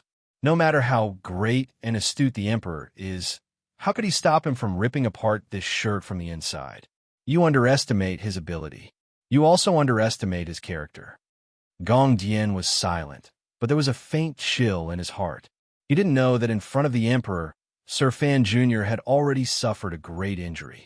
Could he still have the power to retaliate? Although the battle at the mouth of Hong Mountain was an ambush, they had faced tens of thousands of grasslands riders who were like wolves and tigers. The Qing court, or more accurately, the Qing emperor, had put a great deal of effort into this. One secret edict removed Li Hongqing's military power. Another secret edict gave the eldest son of the Yi Manor, Yi Wan, full authority to command. As the saying goes, don't doubt the people you use, and don't use the people you doubt. The emperor's confidence, or gamble, in that young general ultimately won a complete victory. Victory required a foundation and soldiers. In order to defeat the Hu people on the grasslands, all of the soldiers in the military camps inside and outside Dingzhou had been moved out. The entire Dingzhou army had gone out, adding on the Qingzhou army. Only then did they obtain such a result. Presently, in Dingzhou, the group of soldiers Gong Jian had personally brought, as well as a small portion of the Nanzhao border soldiers Yuan had left behind, maintained order and peace. Li Hongcheng silently returned to his manor and stared at the large map in a daze in his study. He then said to the guest who had been accompanying him the entire time, "I am about to return to Jingdo. I will send you out of Dingzhou. As for how you will escape in the future, that will depend on your ability." The guest was silent for a moment and then said, "I thank you on your behalf for your great kindness." This person was Fan Xian's trusted aide, Deng Ziyu. He was fully responsible for the matter of the 4th Bureau of the Overwatch Council stationed in Shiliang. After the upheaval in Jingdo, Deng Ziyu had become a figure the court had to capture. No one had thought that he would be so daring as to hide in the general's manor. In the Qingzhou victory, other than the emperor's bright eyes and General Ye's godly use of troops, the Overwatch Council was also fully mobilized. Yin Bingyun has been in Dingzhou the entire time. Presumably, Jingdo doesn't know. Deng Ziyu sighed and then said, "Sir Fan Jr.'s plans have all fallen into the emperor's calculations. Now that things have come to a head, I cannot betray the interests of the Qing kingdom and go inform those who people. I trust that Sir Fan Jr. and I also have the same thoughts." Li Hongqing was silent for a moment and then said, "I suddenly feel that Gong Dian's words are reasonable. No matter what Fan Xian does, in the end, he is not the emperor's match. He is also unwilling to let the Qing people sink into a wretched situation. Since it is so, why bother?" Chapter 727. In the winter of the 10th year of the Qing calendar, General Li Hongqing had won a great victory in Qingzhou. He had been summoned back to the capital. At the age of 30, he became the deputy of the Bureau of Military Affairs with incomparable glory. However, the people who sang praises of the great Qing kingdom in Jingdo could clearly see that the position of the deputy of the Bureau of Military Affairs was actually just an idle position. Under Yi Zhong's suppression, it was impossible for the heir, Li Hongsheng, to be like he was in Dingzhou and have completely his own martial power. No one forgot that the previous person to ascend to the lofty position of the deputy of the Bureau of Military Affairs at such a young age was Qin Hong. That person's fate was not very glorious. After Li Hongsheng returned to the capital, he immediately entered the royal palace to see the emperor. In the royal study, the emperor did not vent a glimmer of anger toward him. Instead, he only calmly talked about the scenery of Shiliang. However, the crown prince looked at Fan Rou beside the emperor. His mood sank to the bottom. Leaving the royal palace, Li Hongsheng went to the Bureau of Military Affairs to hand over his mission and set a date for his return. Li Hongsheng returned to the manor and saw King Jing, who had just been released after being under house arrest in the royal palace, as well as his weak and pitiful sister. The family of three sat together in silence. The old prince sighed repeatedly and patted Li Hongsheng's shoulder. Fortunately, nothing went wrong. You were able to last until today before returning to Jingdo. This could be considered giving the other side an explanation. Although he said this, Li Hongsheng still personally went to the Fan Manor that night. He knew how high Fan Xian's hopes for him were. Although he had stubbornly resisted the emperor's edict and Gong Dian's pressure in Dingzhou and managed to drag it out for a few more days, in the end, he was still summoned back wretchedly. He had to personally give Fan Xian an explanation. No one knew the conversation between this pair of friends in the study in the back garden of the Fan Manor. Presumably, they were just expressing their apologies to each other. The palace did not seem to be very interested in this conversation because no one stopped Li Hongsheng from entering the manor. I also didn't think things would develop like this. Fan Xian laughed bitterly. Standing, he hugged him and gently patted his back before seeing him out of the study. Before Li Hongsheng left the study, he turned around and glanced at him worriedly. Deng Zi, you should have escaped, but I'm afraid quite a few of your Qinian unit died on Shiliang Road. After all, this is a matter of your institute. I don't know the inside story. I hope you can control your emotions. I don't know who the traitor is. Perhaps it was just one of the 3 meetings and the people in the council found out. After all, this time, Yin Bingyun is personally holding the fort. Facing this person, I don't have much confidence. Fan Xian's expression was a bit gloomy. But relax. I've never been too interested in things like revenge. I just feel a bit panicked. If even you feel flustered, then I advise you to behave yourself for the time being. Li Hongsheng shook his head and refused Fan Xian's intention to see him out of the manor. Like a father comforting him, he patted his shoulder forcefully, lifted his clothes, and walked out of the manor. Watching Li Hongsheng's slightly lonely figure disappear from the winter garden, Fan Xian was silent for a long time before he turned his head and sat back down in the grand wooden chair in the study. Earlier, Hongsheng had relayed Gong Dian's evaluation of him. That evaluation made Fan Xian involuntarily feel a touch of bitterness in his mouth. If one truly looked into it, Fan Xian's arrangements in Dongyi and Shiliang did indeed have this intention. Without a doubt, this intention could not stand on a moral level. A man should be happy with gratitude and enmity. How could he use the blood and lives of soldiers as a bargaining chip? No one could truly understand what Fan Xian was thinking. He did not want too many innocent people in the world to lose their lives because of his battle with the emperor. That was why he had chosen this arrangement. The Qingzhou victory was a perfect manifestation of the emperor's deep planning and foresight. Regardless of whether it was Hu Ji's feint attack or the chief's reaction, all of this was a foundation that the Overwatch Council, or rather, Fan Xian, had spent a great deal of energy to lay down. This foundation had been ruthlessly and calmly used by the emperor. Fan Xian did not feel any closeness to the Hu people on the grasslands. The corpses on the fields in Shiliang Road and the burned houses would only make him clap his hands in praise of the Qingzhou victory. The problem was this victory had easily destroyed all of Fan Xian's arrangements in Shiliang Road. If Li Hongsheng still wanted to delay and not return to the capital under these circumstances, it was the same as seeking death. Fan Xian felt a deep chill and admiration for the emperor's methods and abilities. A cowardly thought that was difficult to resist grew in his heart. You heard it all. This matter has nothing to do with me. Fan Xian pressed his hands against the desk and closed his eyes tiredly. Having returned to the central plain, Haitang Doduo, who had once again put on the flowery jacket, appeared behind him. After the battle at the entrance of Hong Mountain, she had moved out at about the same time as the group in Dingzhou. Li Hongqiang had returned to the capital quickly, but he was still a day later than her. Presently, the palace's surveillance of the Fan Manor had relaxed a great deal. How could they stop the northern Chi Sage girl from quietly entering the manor? It had already been a year since they had seen each other.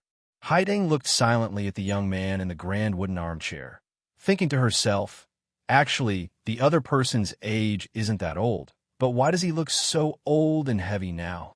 There's a trace of exhaustion on his face that can't be brushed away.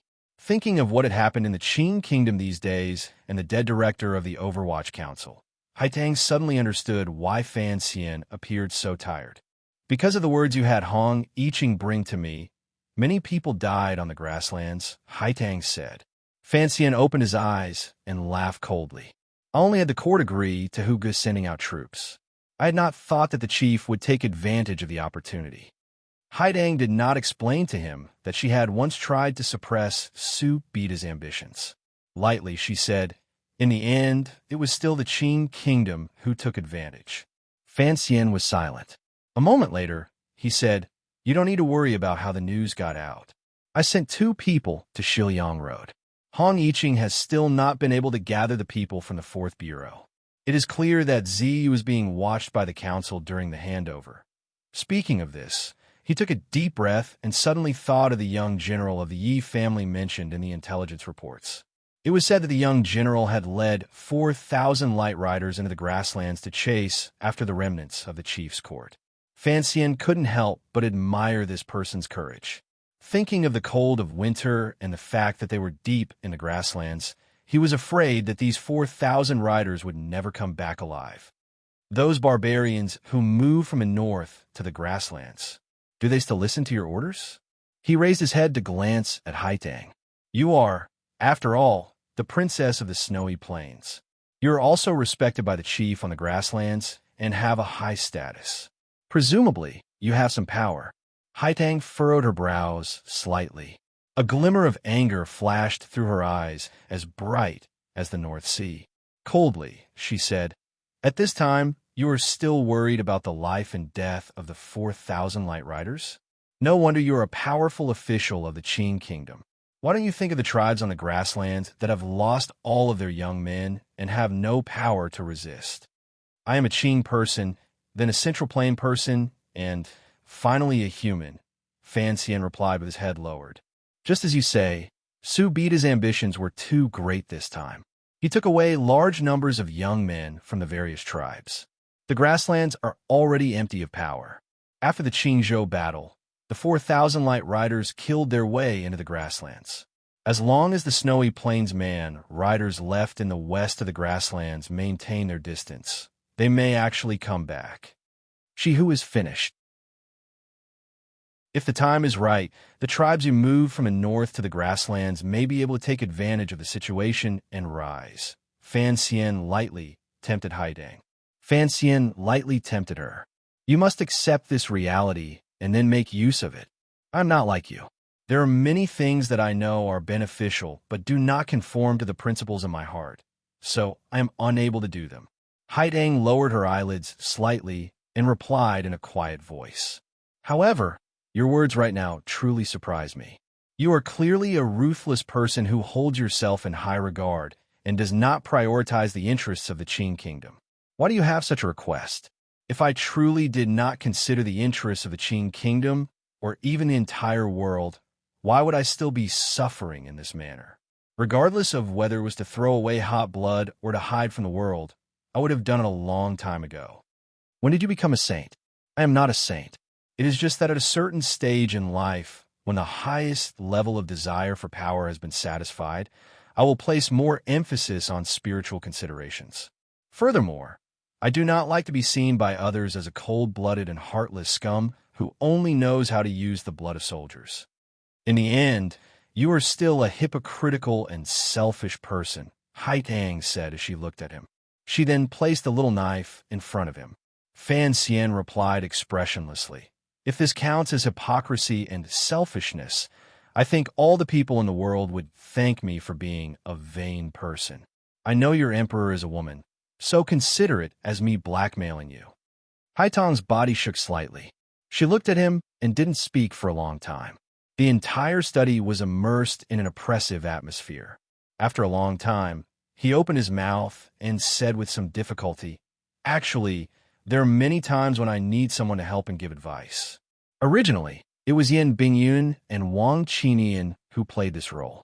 Now, Yin Bingyun has become his pure official. I have arranged for Lao Wang to leave. I have no one to ask. I am not an immortal.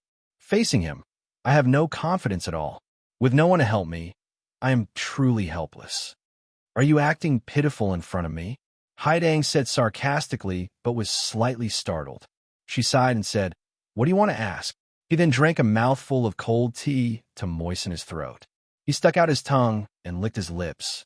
With a serious expression, he said, "My sister is in the royal palace. My entire family is in Jingdo, and the loyal subordinates who rely on me and believe in me are in the shadow of this country.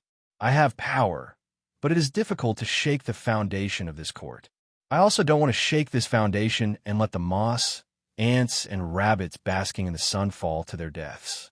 My opponent has great power, cold rationality, and extraordinary planning ability. He has the loyalty of the vast majority of people in this land. Most importantly, although I know from the news that came out of the palace after the rain in early autumn that he gradually came down from the altar and began to become like a mortal, leaving behind some emotional emptiness, I still believe that his blood is cold enough and his heart is strong enough. Once I truly act, the people I want to protect will truly no longer exist. In the past, I was very afraid of death. Now, I'm not so afraid of death." Fan Xian said a long speech and then continued to seriously conclude. "But I am very afraid that the people I love and protect will die. Can you help me resolve this problem?" Haidang was not silent for long. Very straightforwardly, she said, "I cannot." Fan Xian spread out his hands and let out a long sigh. "Look, there is no one in this world who can help me resolve this problem." "What do you mean by him coming down from the altar?" Haidang was clearly very interested in this matter. She didn't know where Fan Xian's judgment of the Qing Emperor came from. Fan Xian gently placed his right hand on the position of his heart and said with a not-quite-there smile, "After all, the heart of a father and son is connected. You can't sense some small changes, but I can. He had me stay in a manner to do these things and then break them one by one for me to see. Although he demonstrated the power of an emperor, don't you think this is actually very troublesome? He had too many ways to make all of this disappear without a trace.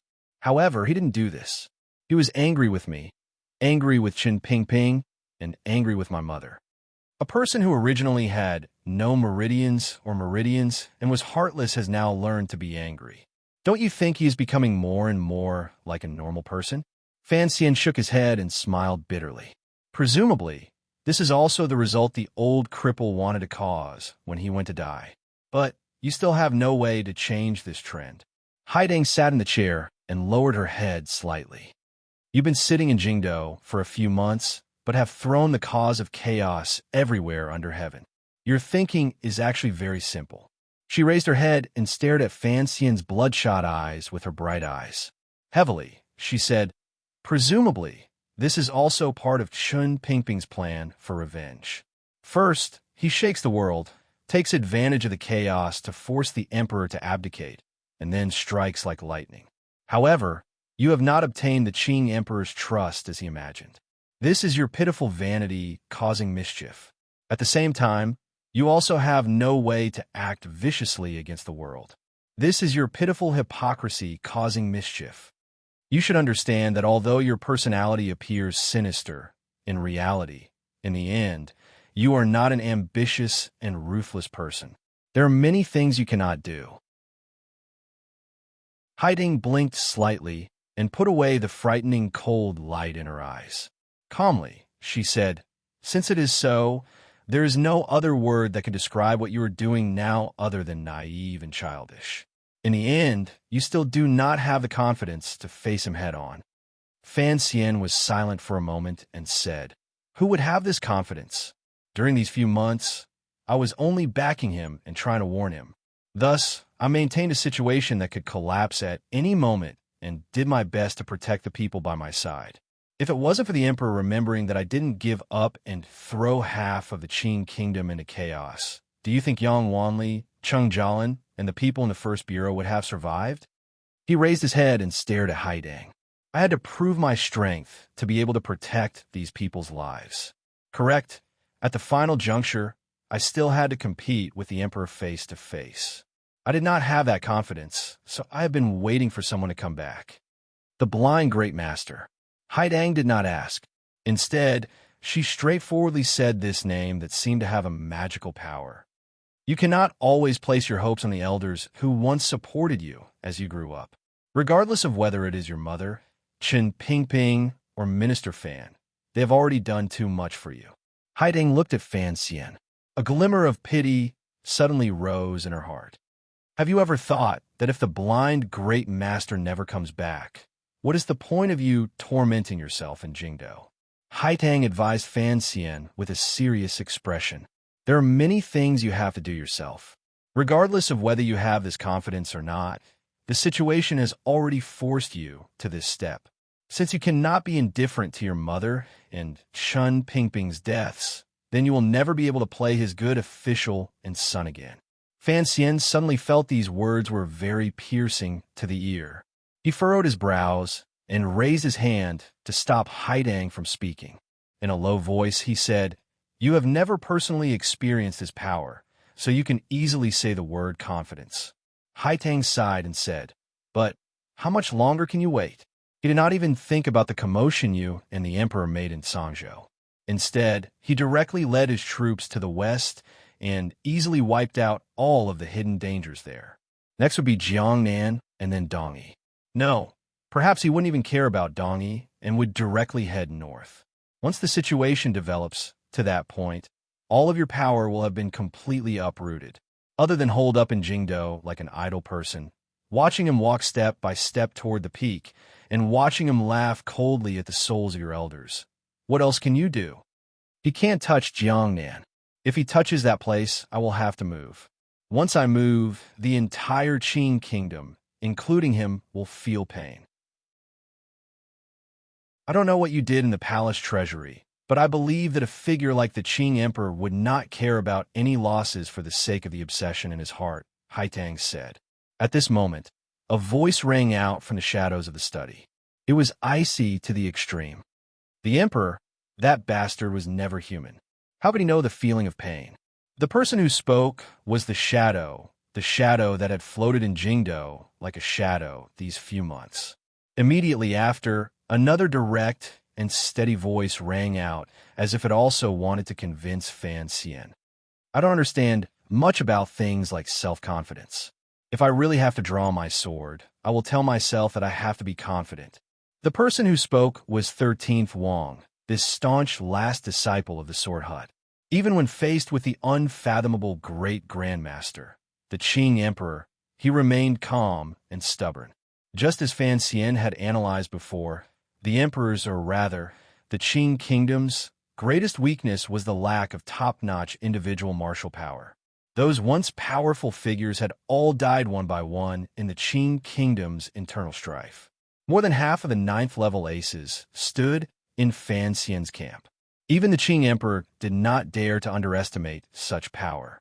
If Eunuch Hong, the Qing father and son, Yin Xiaoi, and other aces were still alive, then the Qing kingdom could truly be said to be a military camp forged from iron. Fan Xian was silent for a long time. He didn't directly reply to the persuasion of the 3 top aces in the study.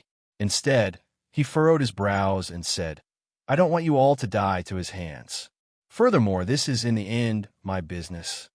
In the deep winter of the 10th year of the Qing calendar, Fan Xian was like a wild beast trapped in a snowstorm. He was anxious, gloomy, and uneasy.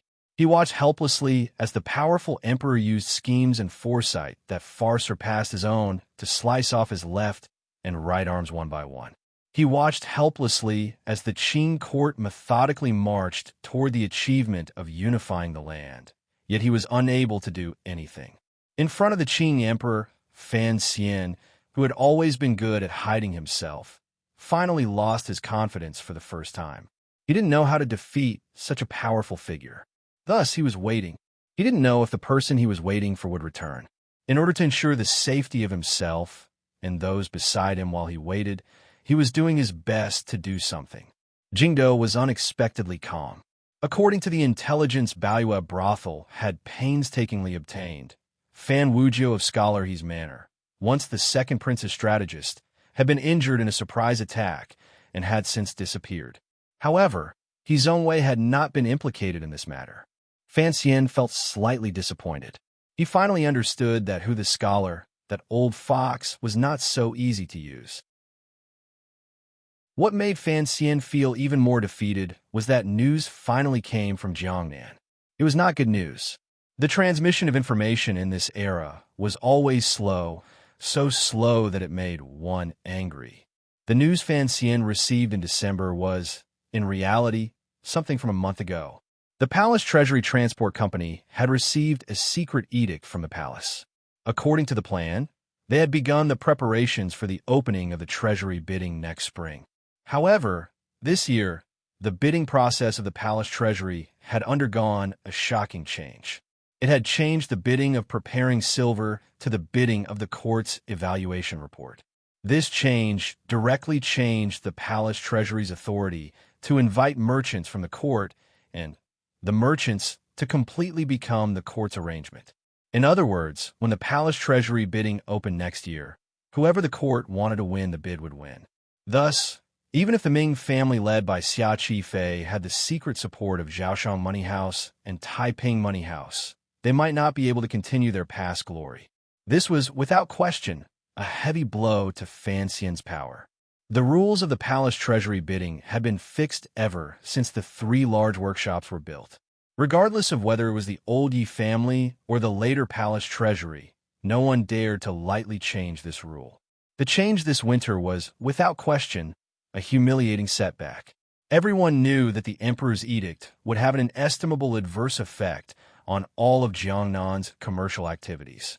Unexpectedly, the Jiangnan merchants did not band together to resist this muddle-headed edict. On the contrary, the Lingnan Xiong family and Xuanzhou Sun family maintained their silence. A few salt merchants began to itch to try. As everyone knew, a number of the disciples of those salt merchants had died to Sir Fan Jr.'s hands during the spring examinations.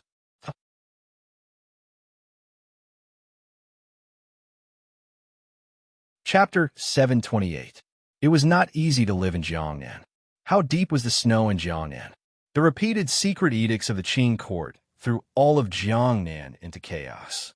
The snow, which was not heavy, added an endless chill to the tens of thousands of common people.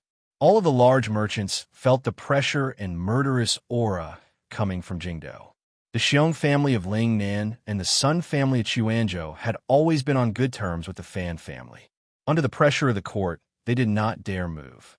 As for the salt merchants, who had always been under the protection of the court nobility and had been stealing the wealth of the world from the side, they began to grow restless. The change in the way the Palace Treasury invited business had fundamentally attacked the power Fan Xian possessed. Everyone could see this clearly, particularly Xia Qifei, as Fan Xian's representative in Jiangnan and the current head of the Ming family. He felt the imminent danger. Given the Ming family's influence in Jiangnan and, most importantly, the survival of the Ming family would affect the lives of the people in Jiangnan. It would make the court have some fear when they acted. At least, they would not directly force the Ming family to death in the 11th year of the Qing calendar. If the Ming family truly fell apart, the court would not receive any benefits. However, this trend was already set. If the situation continued to develop like this, in a few years, the Ming family would gradually be marginalized and gradually swallowed up by the other dozen or so Jiangnan merchants supported by the court. Behind Xia Qifei were the lives of tens of thousands of people. He had no choice but to be cautious and prudent. Furthermore, the long conversation that night with the Jiangnan governor, Xue Qing, made it clear what the court wanted of him. After that night, Xia Qifei sank into deep thought. He had to choose between Sir Fan Jr. and the court. It was because of this vexing thought that after he received the Qinian unit's notice, he did not choose to immediately sneak into Jingdo to meet with Fan Xian. It was not that he had begun to waver. Rather, he knew that Fan Xian had asked him to enter the capital to assess his loyalty. The present situation did not give Xia Qifei the time to demonstrate his loyalty.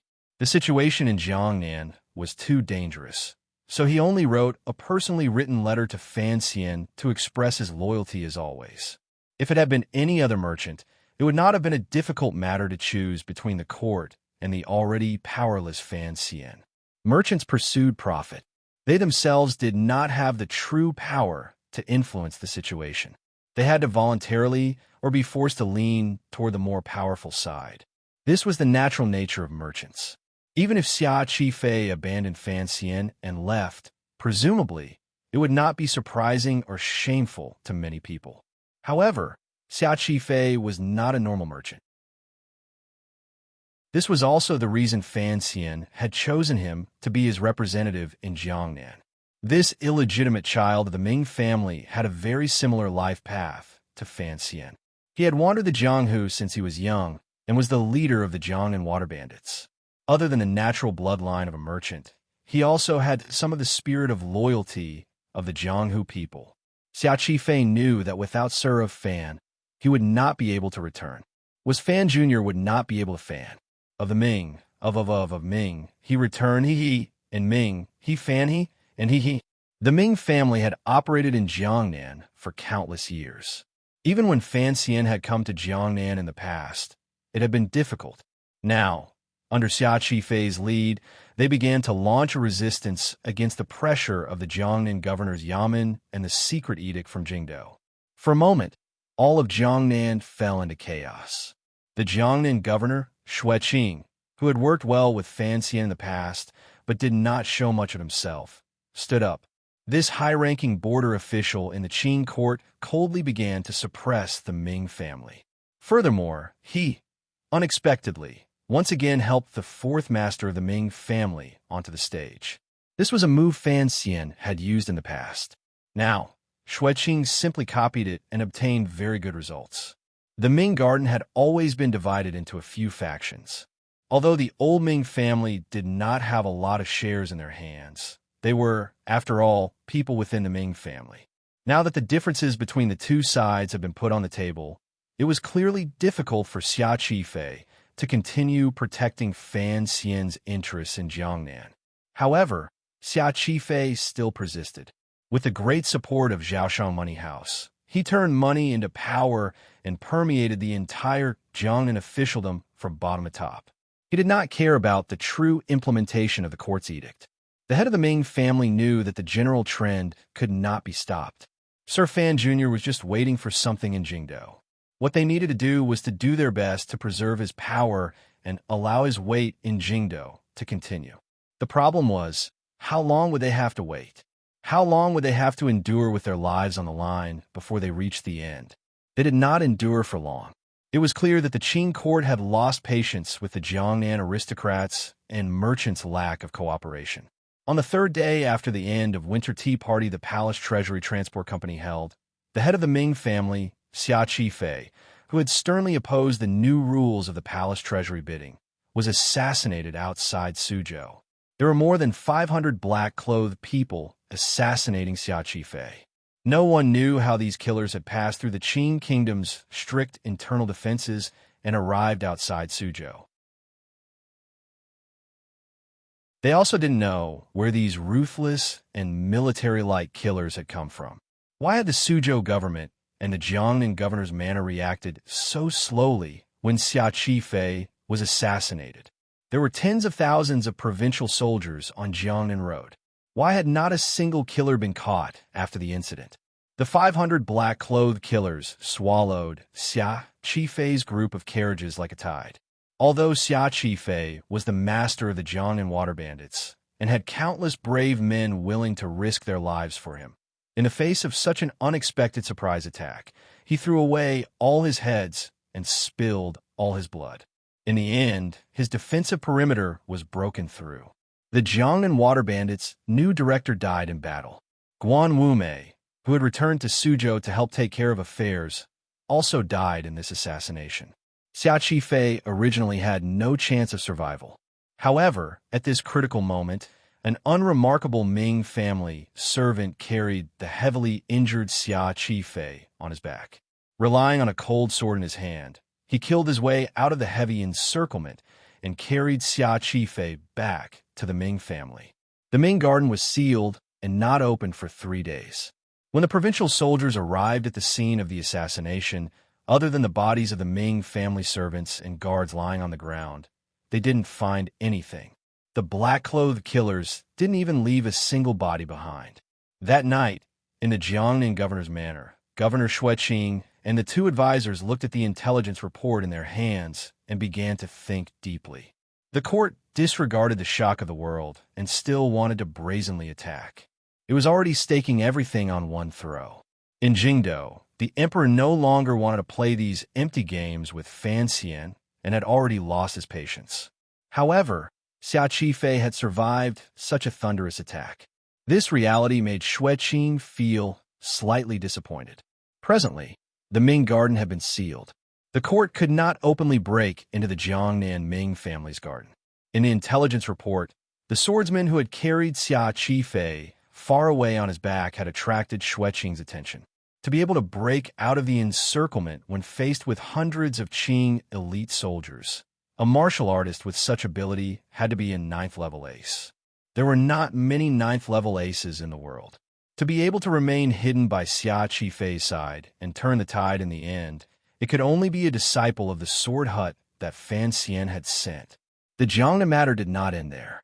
In this bloody storm, the assassination of the master of the Ming family was only a prelude. After the Ming family closed the garden, the headquarters of the Jiangnan water bandits in Shazhou began to mobilize their aces in preparation to rush to Suzhou.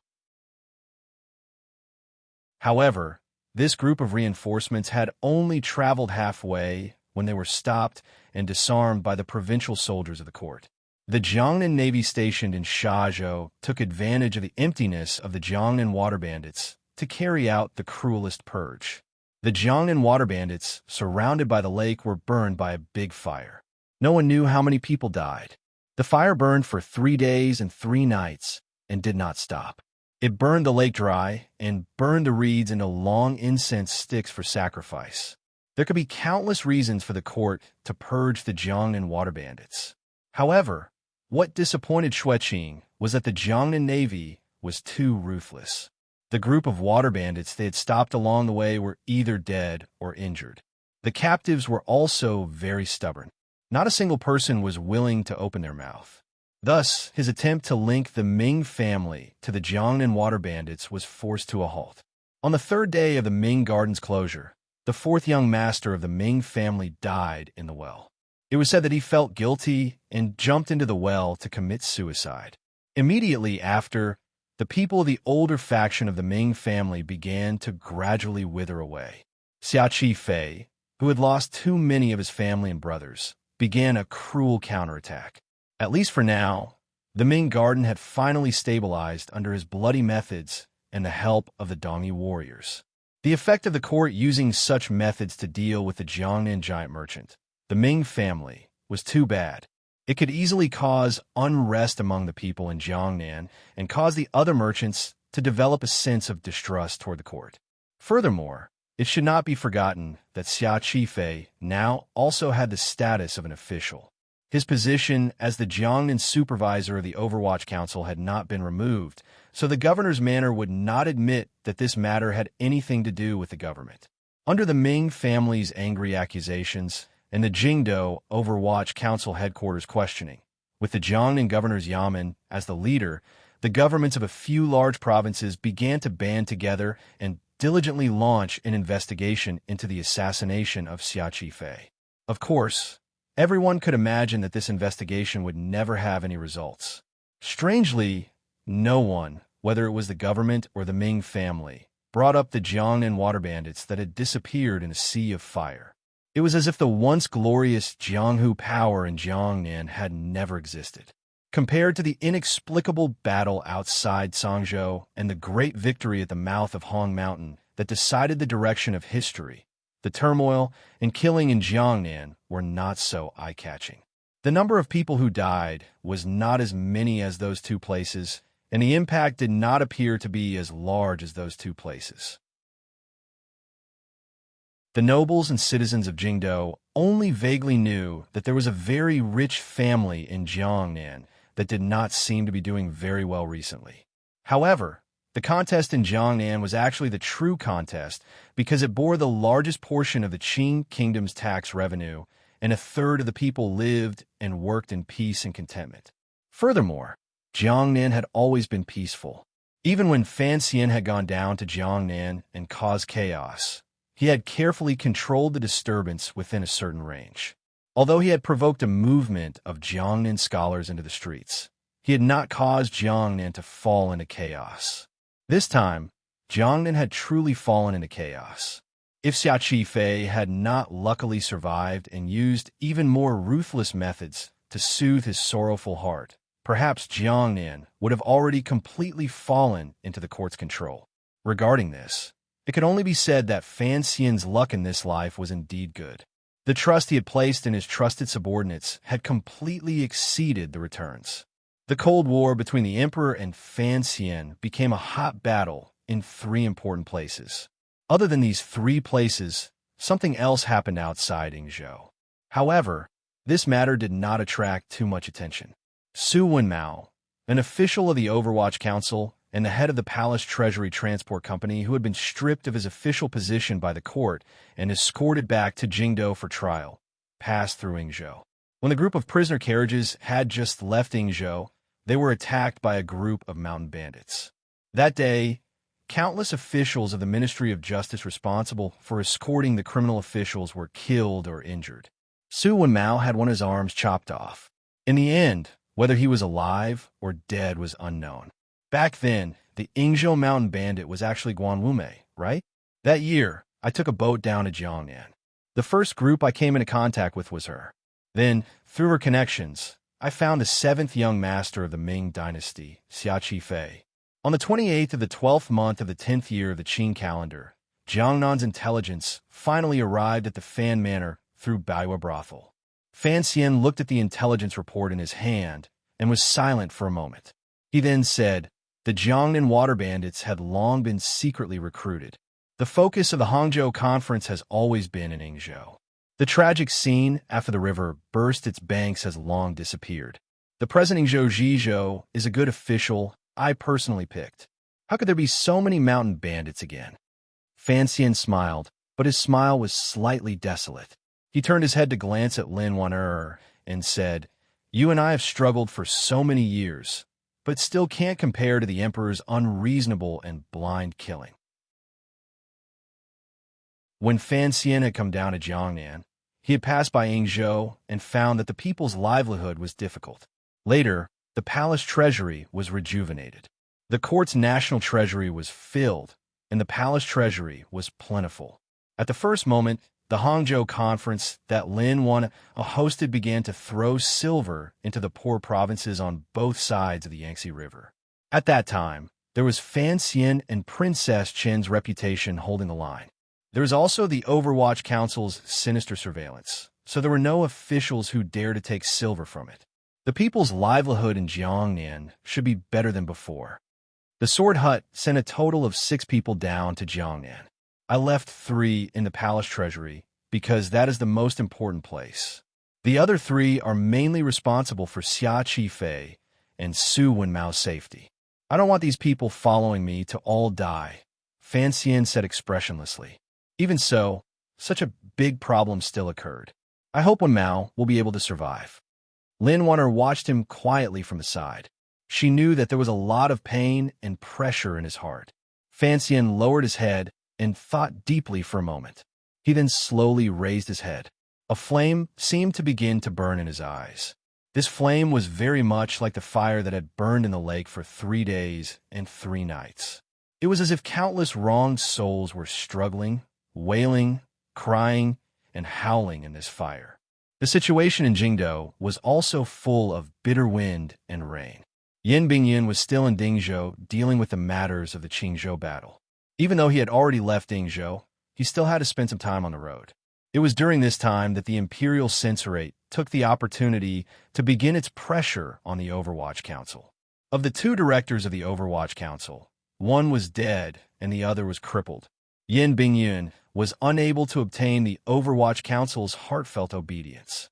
A group of dragons was without a leader.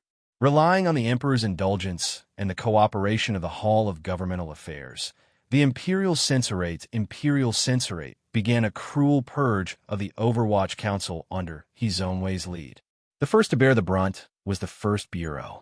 In just 3 days, over 30 Overwatch Council officials had been arrested and thrown into the Supreme Court. It was rare for the seemingly gentle civil officials to have a chance to act against the Overwatch Council. They would not be polite. The various torture devices in the prison all began to take effect. Defeated, Fan Xian had lost. He lost again and again until he was utterly defeated. Fan Xian knew he was wrong. The Emperor was like Dong Mountain. Even if he created countless storms under heaven, as long as this mountain did not fall, the Qin court would not fall into chaos. No matter how big the storm, it would still be cold. The secret news that came from the heavenly palace was like the last straw that pressed down on Fan Xian's heart, forcing him to immediately make a choice. A beauty that had been chosen to enter the palace was said to be pregnant with a dragon's seed. Hearing this news, Fan Xian couldn't help but smile coldly. It looked like the celery's demon-killing effect was indeed not very effective against a monster like a great grandmaster. Xia Qifei is having a difficult time in Jiangnan. If I still don't act, he won't even be able to protect himself, much less support me. Fan Xian narrowed his eyes slightly. The more of my power I lose, the more ruthless the Emperor's methods will be. This is a matter that complements each other. At the beginning, he will come slowly, but my counterattack power will become smaller and smaller. His worries will also become less and less, and his methods will become more and more crazy until he finally turns me into a loner. The court's actions in Jiangnan are actually very unwise, Lin Wan said in a quiet voice. Anyone with eyes knows what the Ming family's predicament is.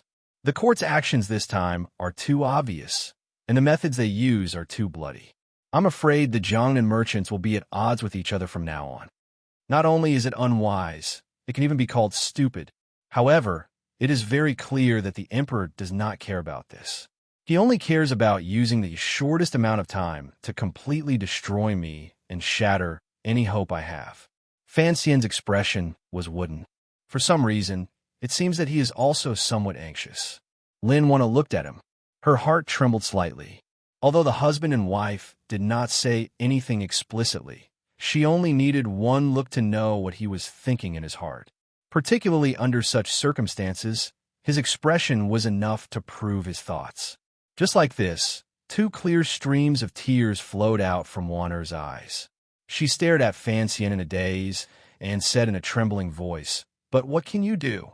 Fan Xian was silent for a long time. He then gently pulled her into his arms and held her as gently as if he was holding a child. In a quiet voice, he said, "Although I have lost again and again and appear to have no power to retaliate, it actually proves something that I really want to know. The Emperor is, in the end, old. He is no longer as patient as he was in the past. He is steady and cold to a frightening degree and doesn't give people any chances." Fan Xian lowered his head and said by his wife's ear. After taking off that dragon robe, the Emperor is more like a normal person. Perhaps this is my opportunity. Time changed. Fan Xian did not have time to wait for the black-shrouded relative to return from the world of ice and snow.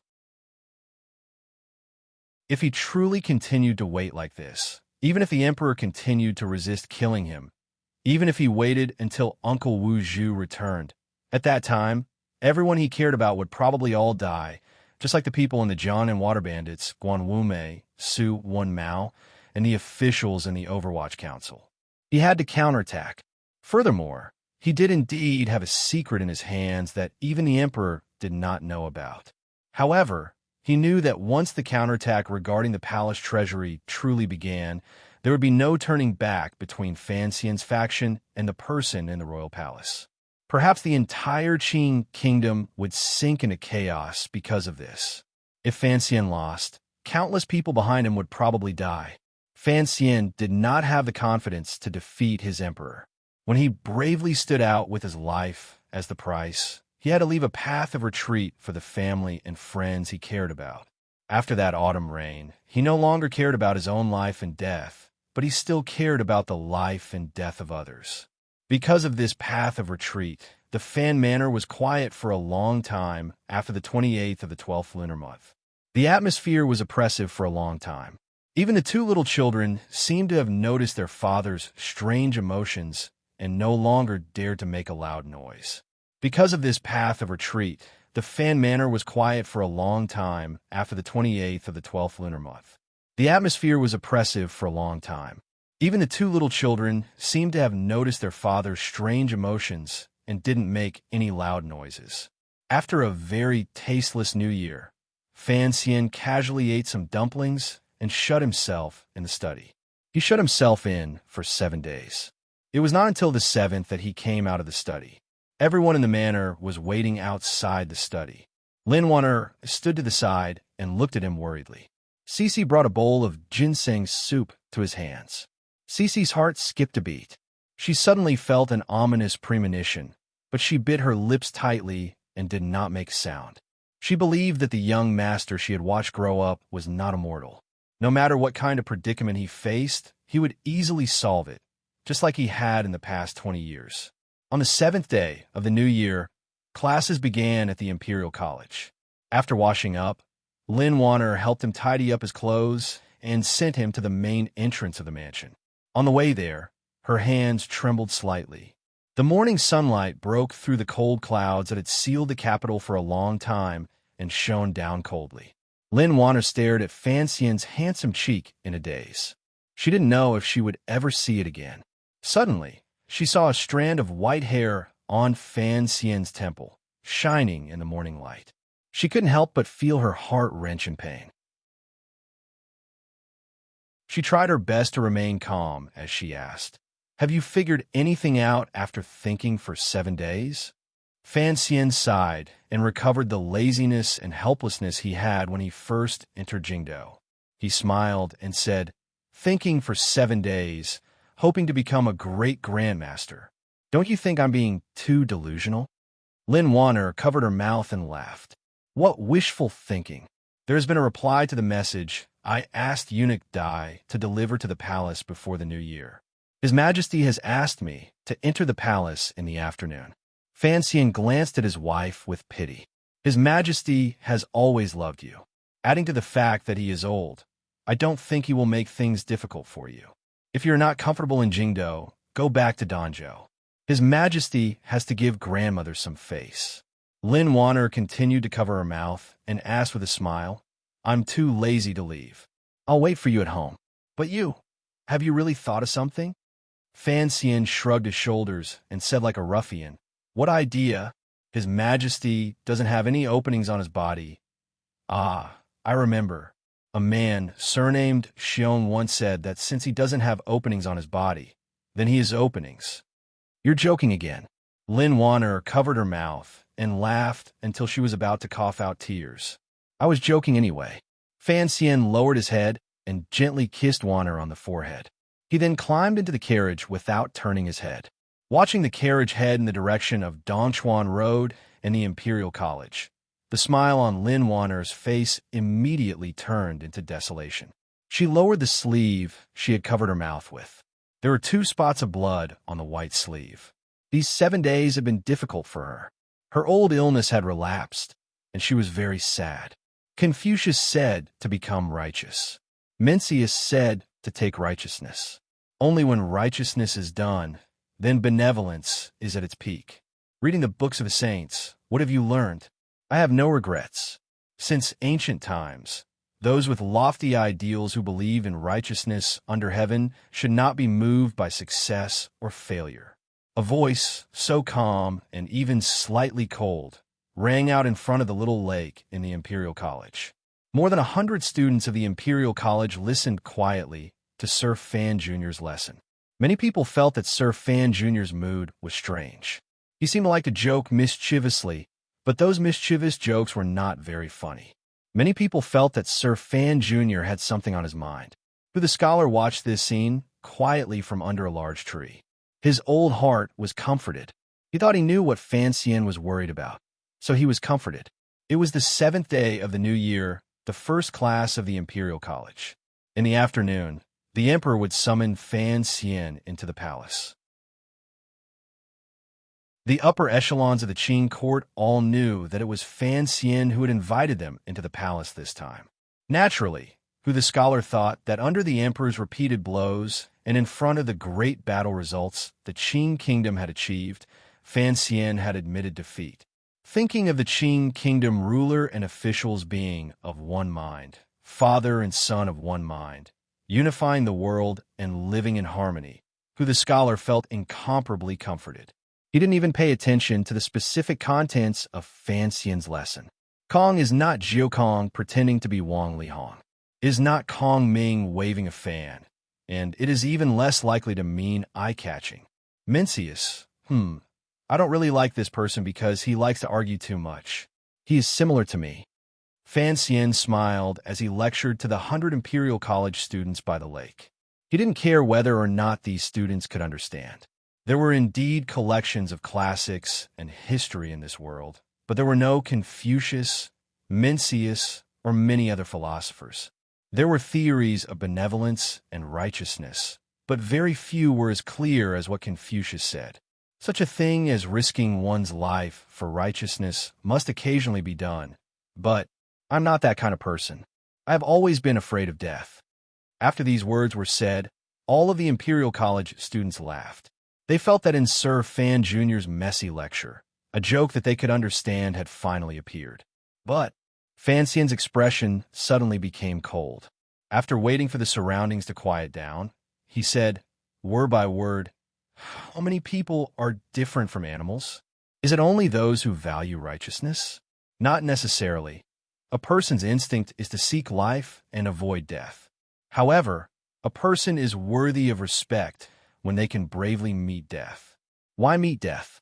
Naturally, it is because there are things in this world that are more important than life and death. This still has nothing to do with me." He smiled. Then there was silence all around. Everyone felt that something was strange. All of the Imperial College students stared in a daze at him by the lake. No one laughed out loud. I'd always thought that there was nothing in this world more important than one's own life and death. Later, I discovered that a person's desire is an extraordinary thing. A person having the right to choose is an extraordinary thing. Fan Xian was silent for a moment and then said, "Since we're going to die, then we have to choose a way for us to die to our heart's content." Although the phrase "no regrets" is a bit vulgar, in the end, it is still a very practical thing. How should a person live their life? Fan Xian looked around and asked this question. Naturally, no one answered. After a moment of silence, his voice reverberated through the quiet Imperial College. I've thought about this question my entire life and still haven't understood it. Copying many books, earning a lot of money, marrying many wives, having many children, I seem to have done it all. Then, I thought about it for a long time and came to a general conclusion. It is to live however I want, as long as I live with a clear conscience. This is roughly what I want to say today. After saying this, Fan Xian left the Imperial College and sat in the lonely black carriage, leaving behind a group of confused and baffled young Imperial College students looking at each other, as well as Who the scholar, whose expression had changed dramatically after he finally understood what Fan Xian was saying. Who the scholar left the Imperial College in fear and hurried in the direction of the royal palace. It was still early. Fan Xian would only be able to enter the palace in the afternoon. He hoped he still had time to say something to the emperor, advise him, and prevent something from happening. Fan Xian's rambling speech in the Imperial College spread out in the shortest amount of time. There was no need for people with intentions to add fuel to the fire. In reality, all of Jingdo, those sensitive people had been waiting for this Jingdo idler's reaction. In contrast to all of these people's hurried nervousness, Fan Xian was very calm. There was still some time before he entered the palace. He arrived at Xinfeng restaurant and began to enjoy the rare, perhaps last, enjoyment of the winter, a few steaming baskets of jitong buns, as well as the bao, who had a bun face on the side of the table.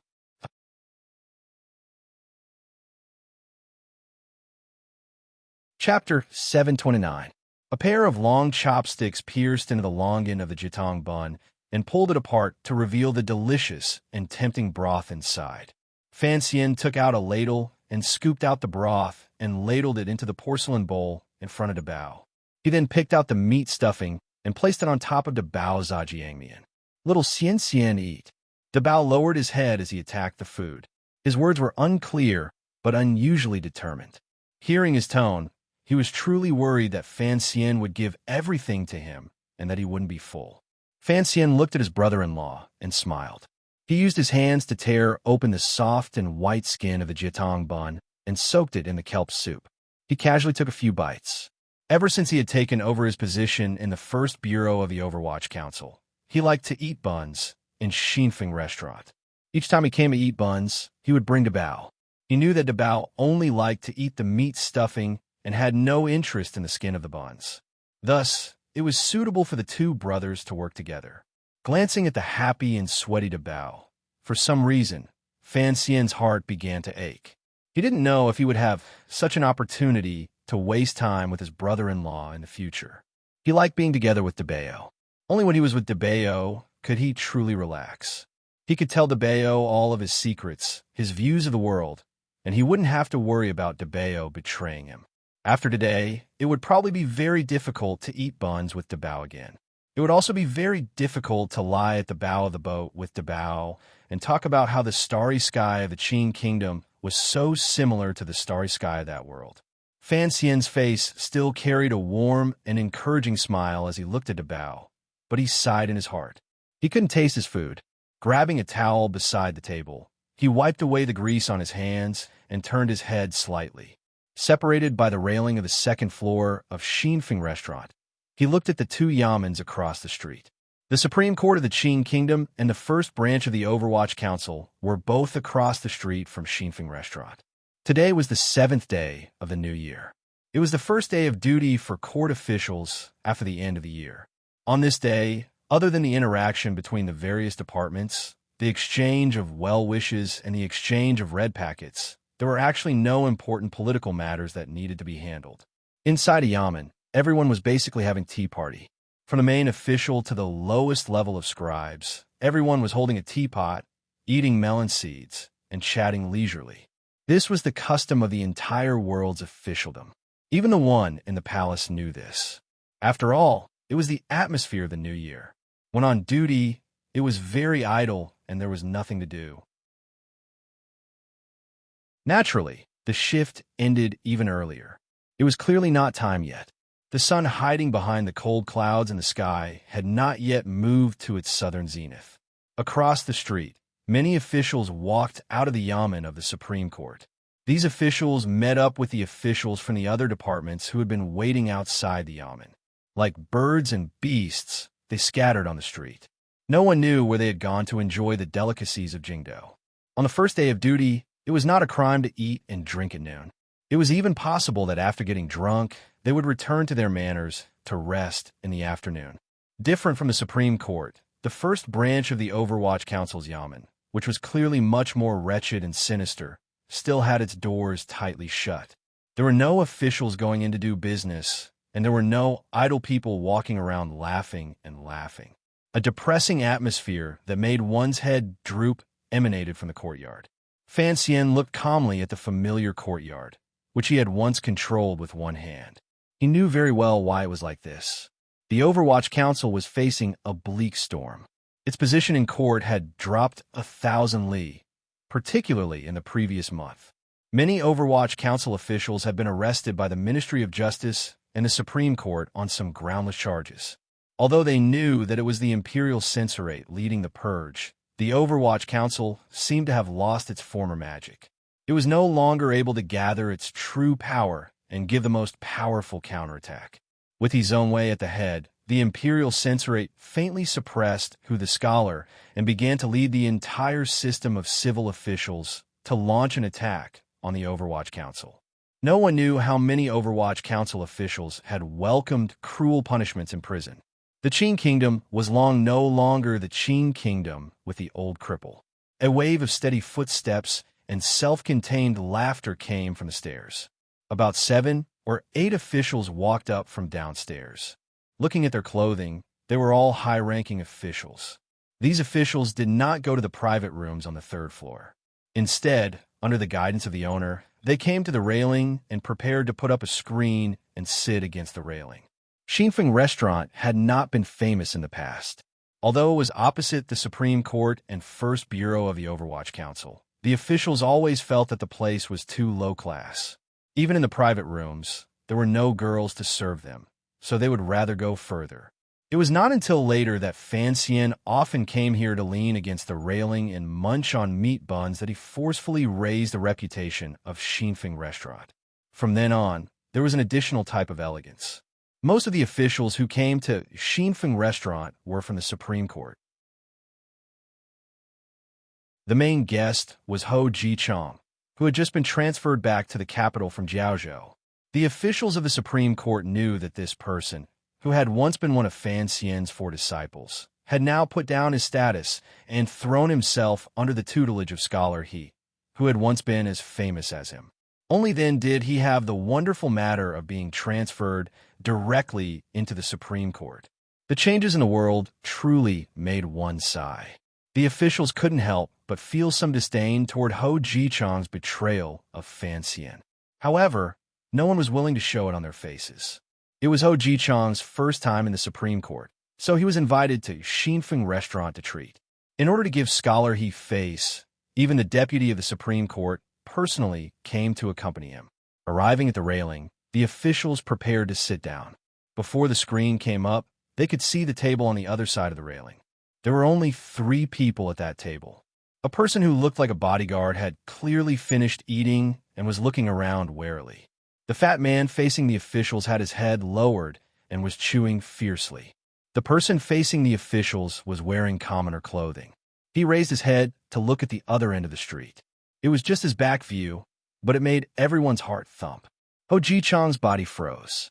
The hands that were exposed outside his official robes began to tremble uncontrollably. It was as if the cold wind outside had instantly eroded every inch of his skin. The other officials of the Supreme Court had only been shocked by the bleak back view and did not recognize that person's identity.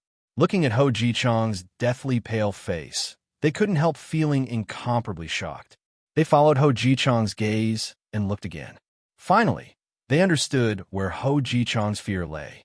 After a moment of awkward silence, the deputy furrowed his brows and gently patted Ho Ji-chang's shoulder.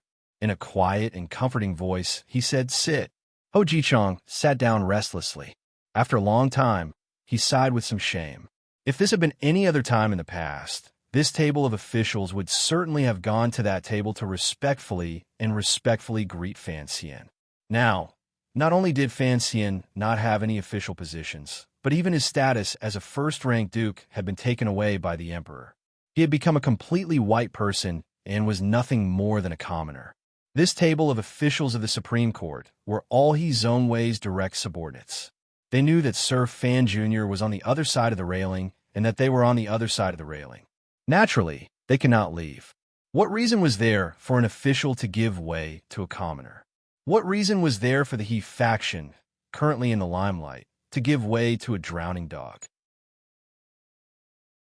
Seeing Fan Xian's ruined appearance, although these officials were not stupid enough to mock him, presumably, they felt a secret joy in the bottom of their hearts. These few days, the Supreme Court had been investigating the Overwatch Council's old cases and were in the limelight. Thinking of how this was a prosperous and important place in Jingdou, and how the Emperor had a death grip on Sir Fan Jr., as long as they did not actively provoke him, presumably, Fan Xian would not eat too much and come to ask for humiliation. For some reason, the screen had not been brought, but the food and wine had arrived first. Although the officials of the Supreme Court were not happy, they could not make a fuss in such a situation. Losing face was a small matter. If they actually had any interaction with the 3 silent people at the other table, it was not something these officials wanted to see. Today, we welcome Sir Ho into the temple. From now on, Sir Ho will be our colleague. The deputy of the Supreme Court smiled and raised the wine cup in his hand. Ho Ji-chang forced a smile and also raised his wine cup. However, he was truly flustered in his heart because he understood Fan Xian, his teacher, who was even younger than him. He had suddenly appeared opposite the Supreme Court and in Xinfeng restaurant. Did he really just like the buns in this restaurant? Thinking of this, his hand began to tremble again. Out of the corner of his eye, he unconsciously glanced at the three silent people on the other side of the railing. He knew who the fat man facing him was. It was Princess Qin's biological brother, Dabao, who was born stupid. He prayed silently that since Sir Fan Jr. had brought him here, he hoped he was not here to make trouble. The deputy of the Supreme Court sensed his strangeness and furrowed his brows unhappily. Ever since the previous deputy had been implicated in the old Qin family's rebellion in Jingdo, his position had been smooth sailing. Now, even the Overwatch Council had a look at his face. He truly did not feel that he had anything to be afraid of. Everyone knew Sir Fan Jr. was powerful, but could he be so unreasonable as to come and curse loudly? The deputy of the Supreme Court was clearly not satisfied with Ho Ji-chang's behavior. He glanced at the fat man sitting across from Fan Xian and guessed his identity. The corners of his lips twitched slightly and released a glimmer of a disdainful smile. The ridicule in his eyes was full of. Fan Xian liked to hang out with his silly uncle. This was something everyone in Jingdo knew, but it was also something the officials looked down on.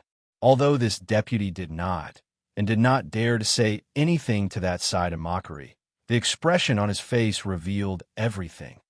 The second matter is to welcome Sir Gua, who has finally returned from Jiangnan and has re-entered the imperial censor of the left. After these words were said, the banquet immediately became lively. The imperial censor of the left was a rather important position. Sir Gua smiled boastfully and raised his cup of wine in a toast. However, when his gaze landed on the other side of the railing, just like Ho Ji-chang, his expression became rather unnatural. Imperial Censor Gua's surname was Guizhong. He was the person who had wanted to punish Fan Xian in the Jingdo government. Now that so many years had passed, the people of Jingdo had probably long forgotten this matter. However, Guizhong believed that Fan Xian would not forget, and he would not forget, because in the Jiangnan Palace treasury matter, Guizhong had also stood against Fan Xian.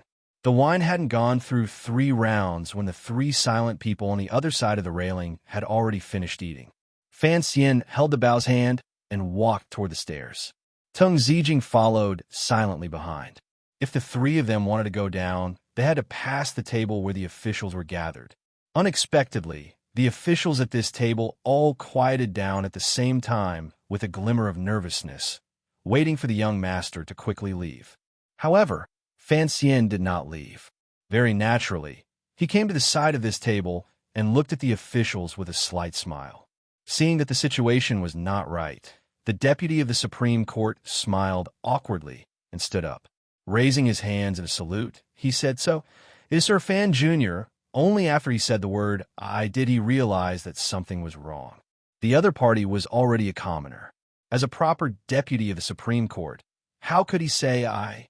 The deputy stopped his mouth and steeled his heart. With a forced smile, he said, "Would you like to sit together?" Fan Xian smiled and shook his head. Ho Ji-chang had already stood up in fear. Lowering his head, he bowed toward Fan Xian.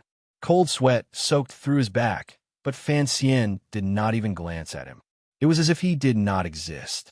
It was this kind of disregard that made everyone at the table feel a glimmer of coldness. Fan Xian did not look at Ho Ji-chang. He looked at the new imperial censor of the left beside him, Guizhong. In a quiet voice, he said, 3 years ago, I was very curious. I exiled you to Jiangnan, making you uneasy day and night. Later, when the Jingdo rebellion occurred, you were clearly a Xinjiang person, so why did the emperor not issue an edict to punish you? Later, I understood. You saw that the situation was not right, so you abandoned my poor mother-in-law and used your old friendship in the imperial censorate to hug Izongwei's thigh. Fan Xian smiled and shook his head with a sigh. Izongwei, that bastard, is a servant of 3 surnames. Naturally, you a fence-sitter learned everything from him. Presently, Wei was an important figure in court. With Fan Xian's cutting words, all of the officials at the table could not sit still. Abruptly, they stood up and prepared to scold him. I was wrong. Wei is not a servant of 3 surnames. The previous masters he served were all surnamed Li. Fan Xian shook his head. It should be said that he is a loyal dog of the Li family. The deputy of the Supreme Court finally couldn't resist and said something with a cold expression. However, Fan Xian seemed to not have heard it. He only looked coldly at the trembling Guozhang. Enunciating each word, he asked, "For you to be transferred back to Jingdo to take up the post of Imperial Censor of the Left, presumably you have performed a great service in Jiangnan. I was wondering if the deaths of my subordinates in Jiangnan had anything to do with you?" Guozhang steeled his heart and said in a cold voice, "I am carrying out my duties by imperial edict. Does Sir Fan Jr. have any objections?" "Very good. You finally have some backbone. This is what an imperial censor should be like," Fan Xian slowly said. "I knew you were entering the capital today, so I made a special trip here to wait for you." The atmosphere in Xinfeng restaurant immediately became like the calm before a storm. It was so quiet that it made one's heart palpitate, especially waiting for Guozhang. What did this mean? Although, until now, no one believed that Fan Xian would risk universal condemnation and do something to disgrace the court in such an important place in Jingdo. Looking at Fan Xian's increasingly indifferent face, everyone felt a glimmer of coldness and fear. There were not many guards following these officials in a Xinfeng restaurant. After all, no one would have thought that such a major incident would occur right across the street from the Supreme Court. Feeling the strange atmosphere upstairs, a few guards rushed up and watched the scene nervously. Fan Xian smiled. The deputy of the Supreme Court smiled awkwardly along with him. Guozhang smiled very awkwardly. Then, a plate of food landed directly on Guozhang's face. Vegetable juices and broken porcelain flew together. At the same time, the imperial censor's face split open, turning into countless rays of light that sprayed out. What sprayed out at the same time was the fresh blood that sprayed out from Guozhang's face. Fan Xian pulled back his hand and pressed it against the back of Guozhang's head, pressing it directly into the hard pearwood table. Such a hard table forcefully pressed a head made of flesh and blood into it. With a crack, a few fine cracks appeared on the surface of the pearwood table. Guozhang's cervical vertebra was completely broken. Blood seeped out from the gap between his facial bones and the pearwood table like black water. He didn't even have time to grunt. Sir Guozhang, who had just performed a great service for the court in Jiangnan and had returned to Jingdo to take over as the imperial censor of the left, was slammed into the table by Fan Xian's palm and became a dead man. There was a death-like silence. Everyone present stared stupidly at the deeply sunken head on the table and the table full of blood mixed with vegetable juices. They were speechless because no one dared to believe the scene they saw. Everyone thought it was an illusion. Killing on the street, killing an official of the court, killing an imperial censor of the left in front of so many officials. This was something that had never happened in Jingdo before. It was also something no one could imagine. No one could react at all. They only watched this scene as if they were watching an absurd play. Finally, an official reacted. He let out a terrified scream. Then, his eyes rolled back and he fainted. The guard charged over and attacked Fan Xian. However, there were only a number of muffled thuds. A few fainted bodies appeared on the wooden boards of the second floor of Xinfeng restaurant. Fan Xian continued to stand quietly by the table as if he had never attacked. The deputy of the Supreme Court extended a trembling finger and pointed it at Fan Xian. It was as if he had seen a demon from the netherworld suddenly walking under the sunlight. He couldn't say anything. His throat only made pitiful whimpering sounds. Fan Xian's eyes were expressionless. He looked at him coldly and asked, "I heard that during this month, the Supreme Court, under your orders, has used a great deal of torture on my subordinates. 3 of my subordinates were tortured to death by you in prison." The deputy of the Supreme Court suddenly let out a loud cry and turned to run like a rabbit. Looking at his momentum, It looked like he was going to flip over the railing. Even if he fell heavily, he was going to run out of Xinfeng restaurant. However, since Fan Xian had already begun to act, how could he let him escape? There was only the sound of a gust of wind brushing past the pavilion of Xinfeng restaurant. There was another crisp crack and a muffled thud. The deputy of the Supreme Court's cervical vertebrae snapped. His head was also smashed wretchedly into the hard pearwood table. Blood began to flow down the table, and the heads of the two officials of the imperial court sank into the table, unable to escape. Their corpses were half kneeling on the ground, and the tips of their feet, which were wearing thick boots, were still twitching. It was a horrifying scene. Killing two people on the street filled Xinfeng restaurant with the cries of ghosts and wails of deities. However, Fan Xian's expression did not change. He turned around. A waiter from Xinfeng restaurant had unknowingly appeared behind the crowd and handed over a steaming hot towel. Fan Xian accepted the towel and carefully wiped his hands. He then threw the towel to the ground with some disgust. Holding to Bao's hand, he walked down the stairs and said to the waiter, "You can begin." From the moment Fan Xian walked to this table to the moment he used the cruelest method to kill the two court officials to the moment he walked down the stairs and left, he did not glance at Hou Jichang. With a pale face, Hou Jichang's lips trembled. He withdrew his gaze from the stairs and looked at the two corpses. Looking at the blood flowing on the table, he didn't know whether it was brain or bean curd. Endless fear took over his whole body. Finally, he couldn't help but bend over and vomit uncontrollably. Take Uncle back to the manor. Below Xinfeng restaurant, Fan Xian helped a Bao onto the carriage and spoke to Tung Zijing. He then watched the black carriage head toward the south of the city. Fan Xian, alone, began to head in the direction of the royal palace. Fan Xian was not worried about the safety of the carriage going home. Along the way, there were swordsmen of the 6th Bureau responsible for protecting it. Just as he had said in Xinfeng restaurant, killing was to avenge the subordinates of the Overwatch Council. Although he was no longer the director of the Overwatch Council, as long as he wanted to, he would always be the director of the Overwatch Council. The Shadow returned to Jingdo and reorganized the 6th Bureau assassins who had long been hiding in the dark. The arrival of Haidang, particularly 13th Wang, made it impossible for the royal palace to stop Fan Xian from reconnecting with the people loyal to him in the 8 bureaus of the Overwatch Council. The Overwatch Council was already in a state of turmoil. Today could be considered this sinister council's last moment of glory. In the morning, Fan Xian, in the name of the director of the Overwatch Council, gave one last order to the spies and assassins the Overwatch Council had set up in various places. He didn't know how many secret agents and officials would follow him. Fan Xian believed that the men under his command would not disappoint him. The cold winter wind blew through the streets of Jingdo. There was still some time before he had to enter the palace. Fan Xian walked alone along the streets toward the royal palace in the distance.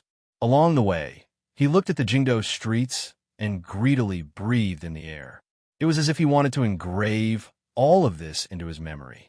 Even if he died, he wouldn't forget it. Not long after Fan Xian left Xinfeng restaurant, the 1st Bureau of the Overwatch Council, which had its doors closed the entire time, suddenly came out. 100 black-robed Overwatch Council officials surged murderously into their old neighbor, and now their most despicable new enemy, the Supreme Court. It had to be said that the 7th day Fan Xian had chosen was indeed the best time. It was not yet noon, but the officials of the Supreme Court had long gone to enjoy themselves with the officials of the other departments. The Supreme Court's Yamen had no power to resist in front of these wolf-like Overwatch Council officials. This coincidentally matched Fan Xian's hopes that there wouldn't be too many Qing officials who would bleed because of this turmoil. The court officials who were going to die had their reasons for dying. They were all targets that Fan Xian had carefully chosen. The 1st Bureau had entered the Supreme Court to rescue their colleagues who had been sent to prison by the court. Fan Xian walked through Chong Street and turned Shea Street. He bought a skewer of candied haws from a vendor and ate it with relish. Carelessly, he tossed a golden leaf. He couldn't be bothered to ask for change. He was very grateful to Jingdo's candied haws. Back then, it was because of the candied haws in that child's hands that he hadn't gotten lost in the Qing temple. At noon, the Minister of Revenue was entertaining guests in Esher Tavern. He had invited the Assistant Minister of the Ministry of Justice and a few good friends. As expected, they were all core figures of the He faction. The minister gently stroked his short beard. He felt slightly proud in the warm winter room. After 3 years of hard work, he had finally cleared away the shadow the previous Minister Fan Jian had left in the ministry. The independent kingdom that belonged to the Fan Manor no longer existed. He had finally become the true Minister of Revenue. In order to resist the pressure from the Fan Manor, he had taken the initiative and humbly stood by Scholar He's side. He did not feel humiliated because He Zonwei had always been a scholar of the Hall of Governmental Affairs. Furthermore, standing by Scholar He's side was like standing in front of the Emperor. This was an honor. Originally, the banquet should have been held at night to appear more formal. However, the guests who had gone to the He Manor to ask around had found out. Furthermore, after the court meeting before the new year, Scholar He had to explain that there were matters to be done in the palace on the 7th. Thus, Scholar He could not personally attend the banquet. Thus, the time had been moved to noon. Although he was slightly disappointed, the Minister of Revenue also let out a breath. Scholar He was not here, so he was the highest-ranking official at this table. Hearing the flattery by his ear, how happy was his mood. He had just reported to Scholar He's will. The Ministry of Revenue had forcefully interfered and played the Jingdo Yamen to the point where they wished they were dead, forcing the stubborn son Jingxiu to quietly resign. In the end, he still could not pay the silver to discuss his crimes and was sent to prison. The minister began to feel like he wished he were dead. What did you have to fight with me? Isn't it just because you have a good daughter? After your daughter is sold to the musical house, I'm going to secretly make your daughter feel like she's about to die. The alcohol had gotten to his head. Just as the Minister of Revenue was circling around the words, "Wish he were dead," he did not notice a cunning and sinister light flash through the eyes of the woman serving everyone in the warm room. The minister did not know that the poison in the Wuliangye he drank was enough to make him wish he were dead countless times. On the 7th day of the 1st month in the 11th year of the Qing calendar, Esher Tavern caught on fire. The warm room was reduced to ruins. The Minister of Revenue, the Assistant Minister of the Ministry of Justice, and a few other core officials of the He faction died in the fire from drinking in the line of duty. By the time the fire started, Fan Xian had already finished eating the candied haws. Carrying a newly bought black cloth umbrella, he walked to the beautiful Tiana Street.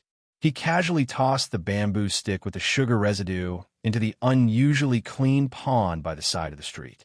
He shrugged his shoulders, not at all blaming himself for his actions of polluting the environment. Then, he glanced at the black stone tablet in front of the Overwatch Council's main door that was being taken down and the decreasing number of golden characters on it. He stared at it for a moment and then shook his head. Suddenly, a gust of wind blew past. Snowflakes began to float down. The snowflakes landed on the cold and cheerless door of the He Manor. Scholar He was upright and righteous. He hated people giving gifts the most, so he kept 2 vicious dogs at the door. Many people knew that this move had been first created by Sir Yanrua Hai in Viscount Qinghai's manor. They couldn't help secretly mocking Scholar He for copying someone else's ideas. No matter what, these 2 vicious dogs had helped him gain a good reputation. The 2 dogs were angered by the slowly falling snowflakes and began to bark at the sky with all their might. What was the use of frozen dogs barking at the snow? The snow continued to fall slowly and steadily. With 2 sorrowful cries, the 2 vicious dogs fell dead to the ground. A dozen assassins wearing commoner clothing cautiously controlled the surroundings of the quiet He Manor and then quietly snuck into the manor. Fan Xian narrowed his eyes and looked at the sky. Opening the black cloth umbrella, he covered his eyes and the sky. The snowflakes accumulated on the black cloth umbrella and melted quickly. They were unable to gather together, which made him unhappy. Walking like this, he arrived in front of the royal palace. He did not go to the main door to wait for the message. Instead, he circled around the base of the royal palace. Under the watchful gazes of the imperial soldiers, he walked to a row of unremarkable single-story houses in the hall of Governmental Affairs. Fan Xian pushed open the door and entered. Dusting the snowflakes off his body and head, he carefully placed the black cloth umbrella dripping with snow at the door. Smiling at the dumbstruck officials inside, he said, "Long time no see." Scholar He, who was sitting on the heated Kong and reading all kinds of memorials, slowly raised his head and glanced at the uninvited guest at the door. His brows furrowed.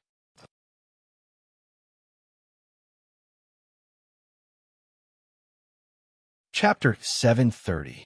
The row of single-story buildings at the foot of the royal palace were unremarkable, but they were important places for the Hall of Governmental Affairs to discuss matters. Passing through a courtyard in the back corridor, one could directly enter the palace. It was the most important place. The Imperial Army and guards guarded it tightly. Even when the rebel army had surrounded the palace, they had not thought of opening a gap from here, because there were still layers of palace walls behind the Hall of Governmental Affairs. In the blink of an eye, it had been almost 7 years since he left Danzhou in the spring of the 4th year of the Qin calendar. Other than the 2 years he had stayed intermittently in Jiangnan, most of the truly exciting, tense, and memorable times of Fan Xian's second life had been in Jingdou. His life and identity were different from most people in the Qin kingdom. He had entered the palace too many times. It was as easy and comfortable as going home.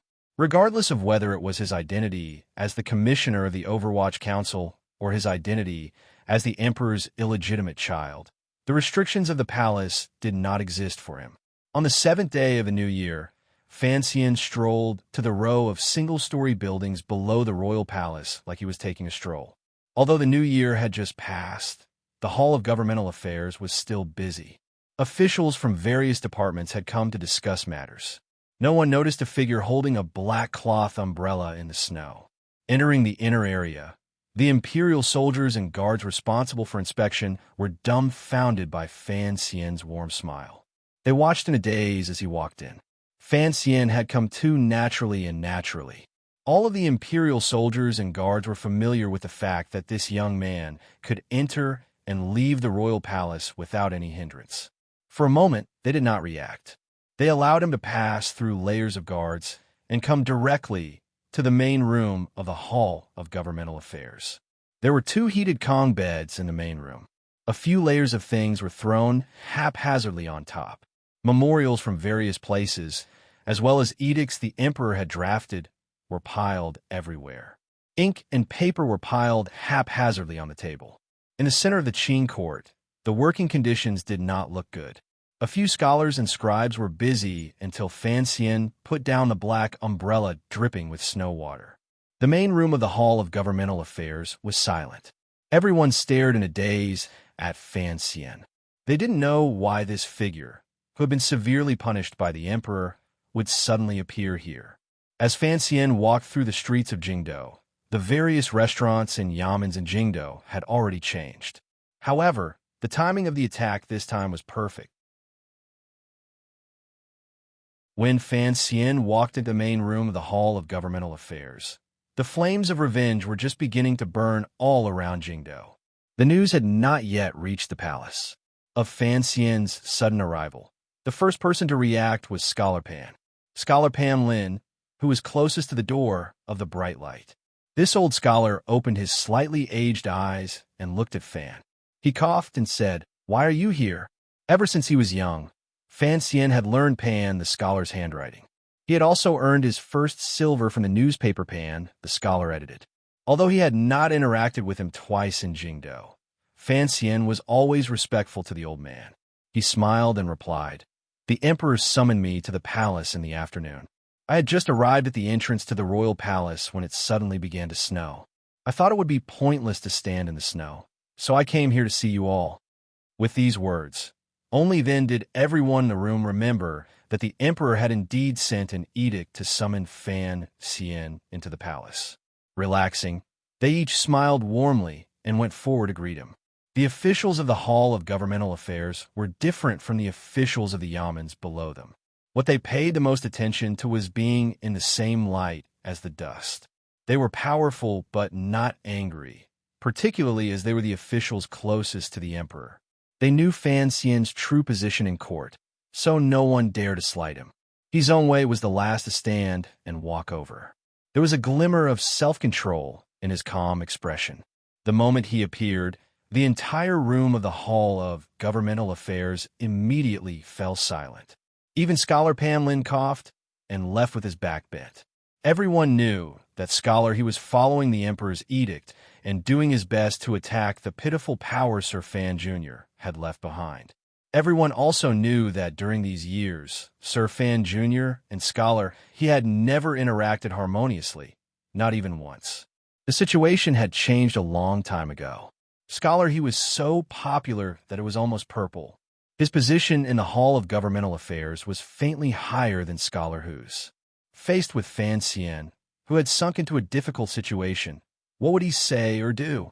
Long time no see. His own way looked at Fan Xian warmly. It's not time yet. Sit down and drink a cup of hot tea to warm your body. Otherwise, you'll have to stand for half a day in the royal study. These words were spoken warmly, sincerely, and lightly. It moved one's expression. The concern that came from the depths of his words was something that anyone could hear. His own way's behavior gave one the feeling that there had never been any problems between these two most famous young nobles in the Qin court. Truly intelligent people would have heard other meanings. This was the leniency of a victor toward a loser. This was a concern from a higher position. The corners of Fan Xian's mouth twitched slightly in a not-quite-there smile. He then slowly raised his head and looked at the dark-skinned scholar in front of him. He paused for a moment and then calmly said, "I came here today to say a few words to you.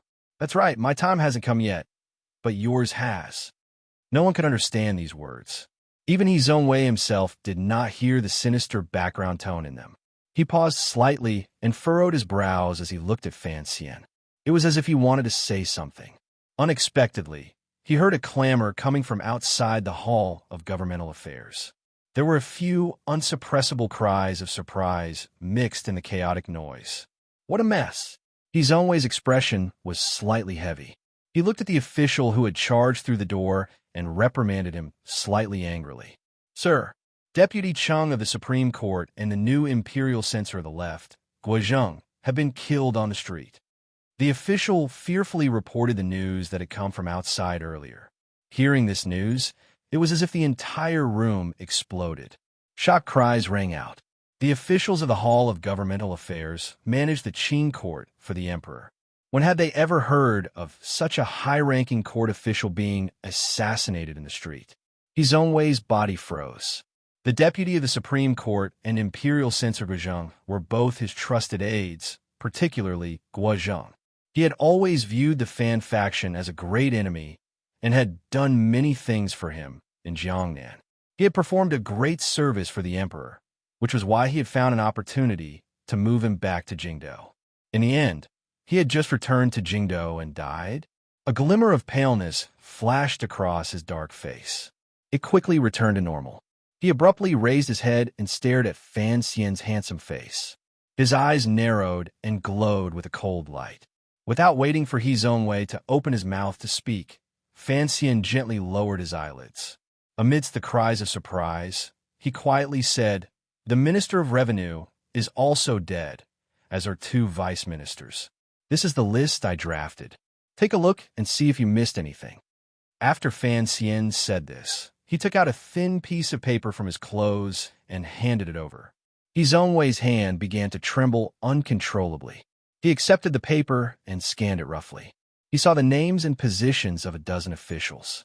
They were all his trusted aides. After Fan Xian handed the list to Scholar He, the entire room in the Hall of Governmental Affairs immediately fell silent. It was so quiet that one could hear a pin drop to the ground. Fan Xian carelessly rubbed his temples and inserted the thin needle between his fingers back into his hair.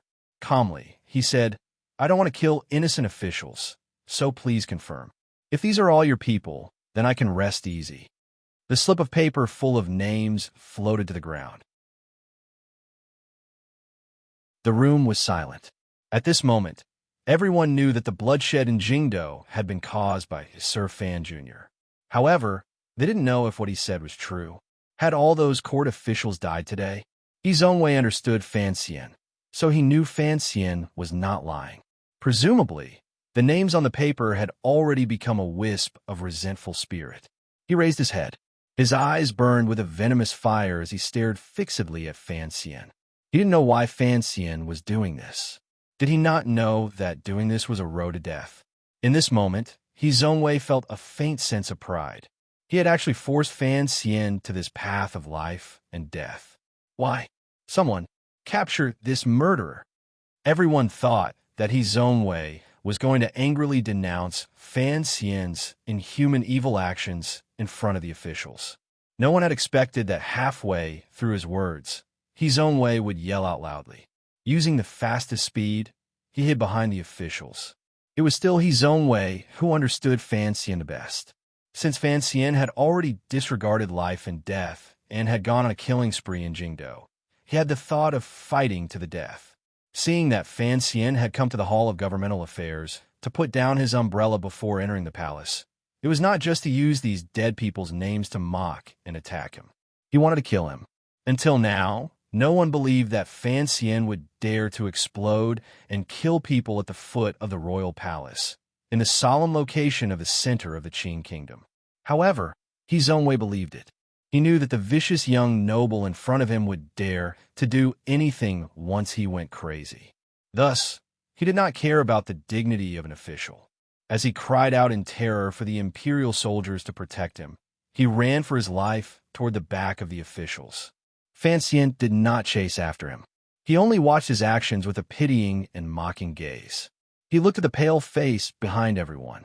After all, this was the Hall of Governmental Affairs in front of the royal palace. Long before He Zhongwei's cry, there were already imperial soldiers and internal guards who had noticed the commotion.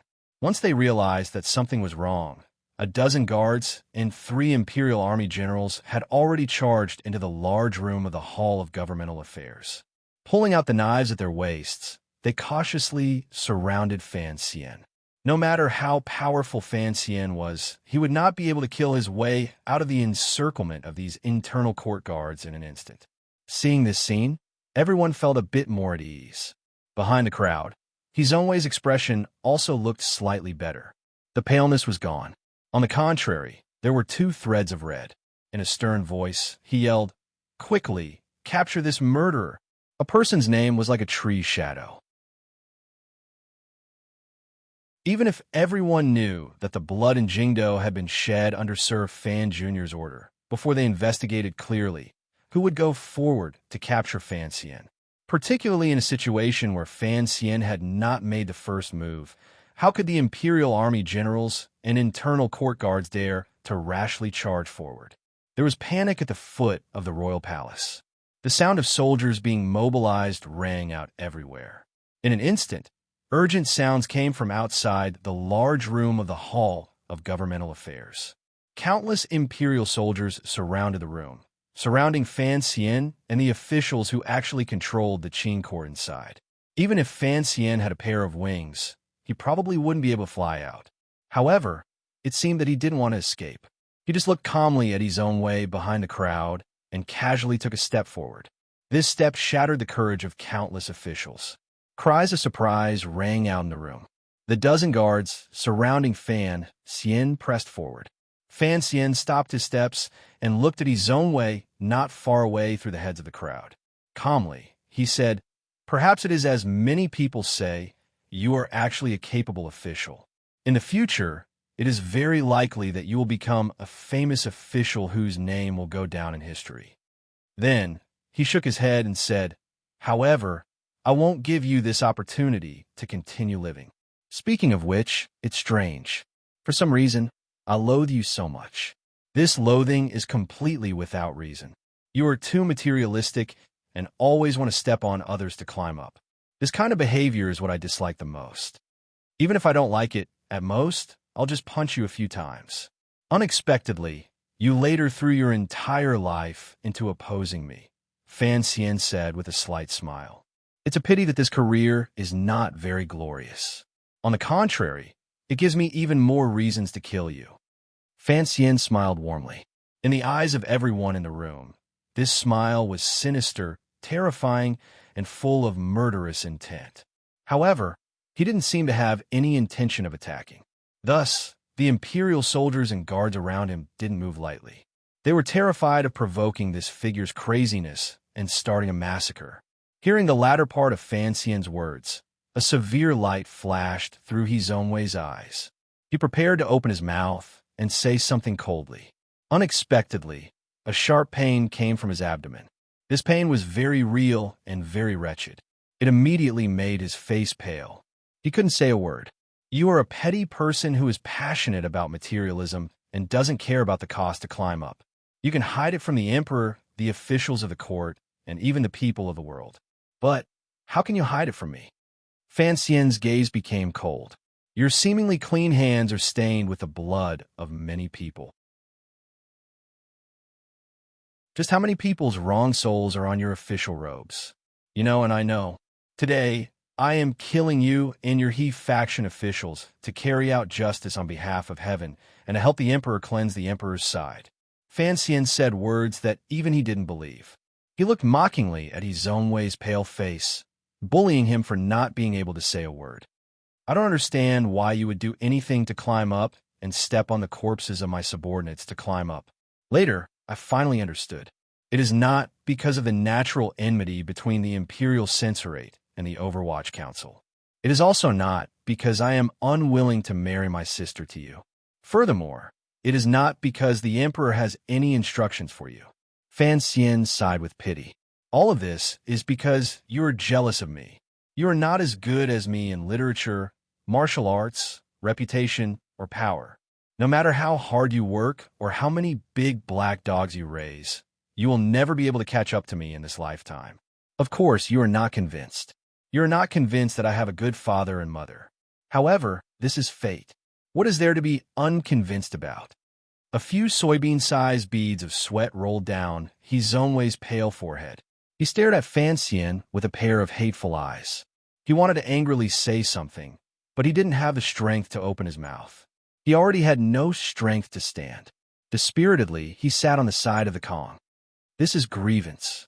The grievance of the emperor is the source of internal chaos in the Qin kingdom. Fan Xian stared at Hizongwei sitting on the side of the Kong. Enunciating each word, he said, "Too much grievance prevents heartbreak. Today, I will grant you a heartbreak." Every word and sentence was like a small knife stabbing into Hizongwei's ears. Even if he didn't want to hear it, he had no choice. He knew that the officials of his faction had all died today. Furthermore, Fan Xian had to have a backup plan in secret. However, he didn't know why Fan Xian would say so many useless things in front of so many officials. The officials had died. As long as he was alive, he would still have the emperor's favor. In the future, he would be able to nurture his own power again. But why was it that after those small knives entered his ears, they began to move randomly around his abdomen? Why was it that those knives were cutting his intestines and making him wish he was dead? I will grant you a heartbreak. After these words were said, the atmosphere in the row of single-story houses at the foot of the royal palace immediately became tense. All of the officials scattered in all directions to avoid Fan Xian's storm-like attacks that might immediately appear. The imperial soldiers endlessly surged in from outside the house and formed into countless rows, blocking in front of Hizongwei. The fully armored imperial soldiers formed a formation and squeezed the spacious hall of governmental affairs room until it was particularly cramped. They stared nervously at Fan Xian, who was alone. Just as the swords were drawn and the fight was about to break out at any moment, a mournful and urgent cry came from the courtyard of the Hall of Governmental Affairs against the royal palace walls. "No!" Who the scholar, covered in snow and water, charged in from the direction of the royal palace. After hearing Fan Xian's speech at the Imperial College this morning, he knew that something big was going to happen in Jingdou. He had rushed to the royal palace at the first opportunity. However, he had been delayed for a while. He only had time to say a few words to the emperor before he heard a eunuch report that court officials had mysteriously died in various places in Jingdou. Immediately after, there was an urgent report that Fan Xian had already killed his way into the Hall of Governmental Affairs. No one dared to stop Who the Scholar. At such a tense moment, no one cared about his entrance. At most, a few officials of the Hall of Governmental Affairs saw Who the Scholar rush to Fan Xian's side. They were worried that he would be injured by Fan Xian, this madman, and cried out in worry. Who the Scholar paid no attention to these cries. He grabbed Fan Xian from behind and used his old life to drag Fan Xian back. In a loud and panicked voice, he yelled, "You're crazy!" In everyone's eyes, everything that happened today showed that Sir Fan Jr., whose talent in poetry had shocked the world, was clearly crazy. Otherwise, how could he trample on the dignity of the court and do so many heinous and treasonous things? If what had happened in Jingdo was not rebellion, what could it be? Who the Scholar knew that just the matter of those officials being assassinated in Jingdo was enough to anger the emperor and send Fan Xian to eternal damnation. However, he still held on to Fan Xian with all his might, not letting him act. Killing a scholar in the Hall of Governmental Affairs was like spilling blood in front of the palace. Not only in the Qin Kingdom, but in the entire world, such a hair-raising scene had never appeared before. The scene was comical and funny, but no one laughed. It was completely silent at the foot of the palace walls. Everyone watched in fear as Who the Scholar used his old and weak body to hold onto Fan Xian with all his might. How could he drag and hold onto him? Fan Xian suddenly felt a glimmer of warmth finally grow in his icy cold heart. He smiled and lowered his head. Let go, it's already too late. Behind him, Who the Scholar's body froze. Trembling, he loosened his grip and glanced at Fan Xian with disbelief. His own way, who had been hiding behind the crowd and sitting in fear on the edge of the Kong, suddenly retched and spat out a mouthful of black blood. The blood soaked through the robes of many officials in front of him. It was black and ugly. Cries of surprise rang out in the room. A few officials quickly went forward to support His Own Way and began to desperately call for a royal doctor. His Own Way's eyes began to dim, and his hearing also began to fade. He could not clearly hear what his colleagues beside him were shouting. He could only clearly feel the pain in his abdomen. Those little knives seemed to have successfully chopped his passionate and hot-blooded intestines into pieces. His Own Way knew he couldn't make it. He didn't know when Fan Xian had poisoned him. He also didn't notice the small needle mark on the little finger of his right hand. He just felt dissatisfied. He clearly had hot-bloodedness toward the world and the court. He was willing to shed his blood for a clear reputation. Why was it that in the end, what he spat out was a puddle of black blood? His blurry gaze searched for Fan Xian's cold face. There was great resentment and dissatisfaction in his heart. As an official, what was wrong with working for the emperor and the court? Was it to kill some people and betray some people? For thousands of years, hadn't people in officialdom always done this? Did Fan Xian not let innocent people die because of him? You didn't have to betray anyone because you were born to be the master, while we were born to be the servants. His Own Way wanted to angrily ask Fan Xian, what right do you have to use those strange reasons to kill me? You're just a wastrel who doesn't see the big picture and only does things according to your own likes and dislikes. However, in the end, he couldn't say this question. The black blood gushing endlessly from his lips stopped him from speaking and breathing.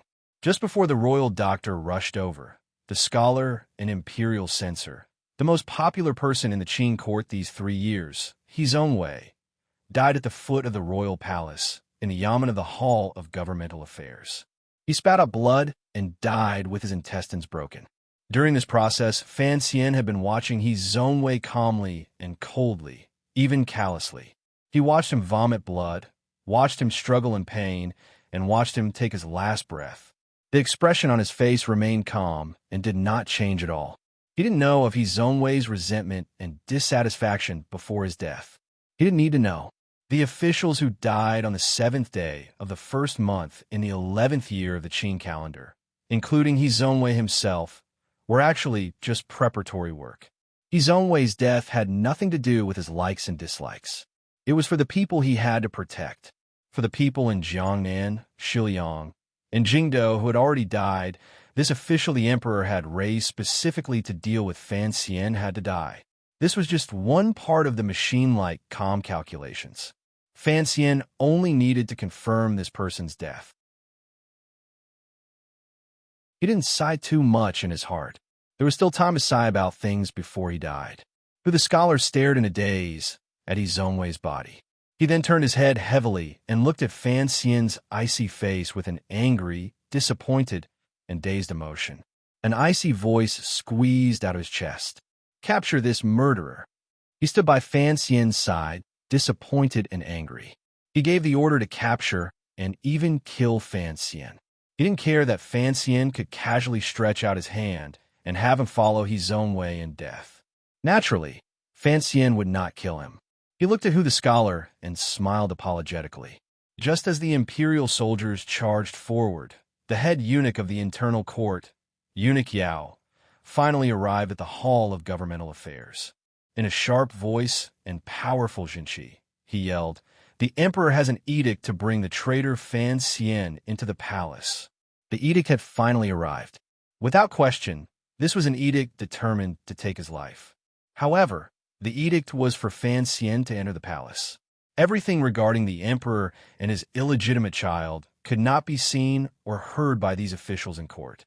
There was silence in the large room. Countless gazes turned toward Fan Xian's body. Fan Xian was silent for a moment. He then looked at Eunuch Yao and asked, "Should I tie him up?" Eunuch Yao was silent and didn't say a word. Fan Xian couldn't resist sighing. If he wanted to tie him up, no one could tie him up.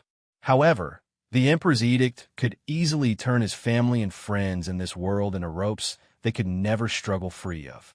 "I left my umbrella by the door. Don't let someone steal it." After Fan Xian said this, he followed Eunuch Yao deeper into the palace. Behind him, the officials still surrounded Zhongwei's body in incomparable grief.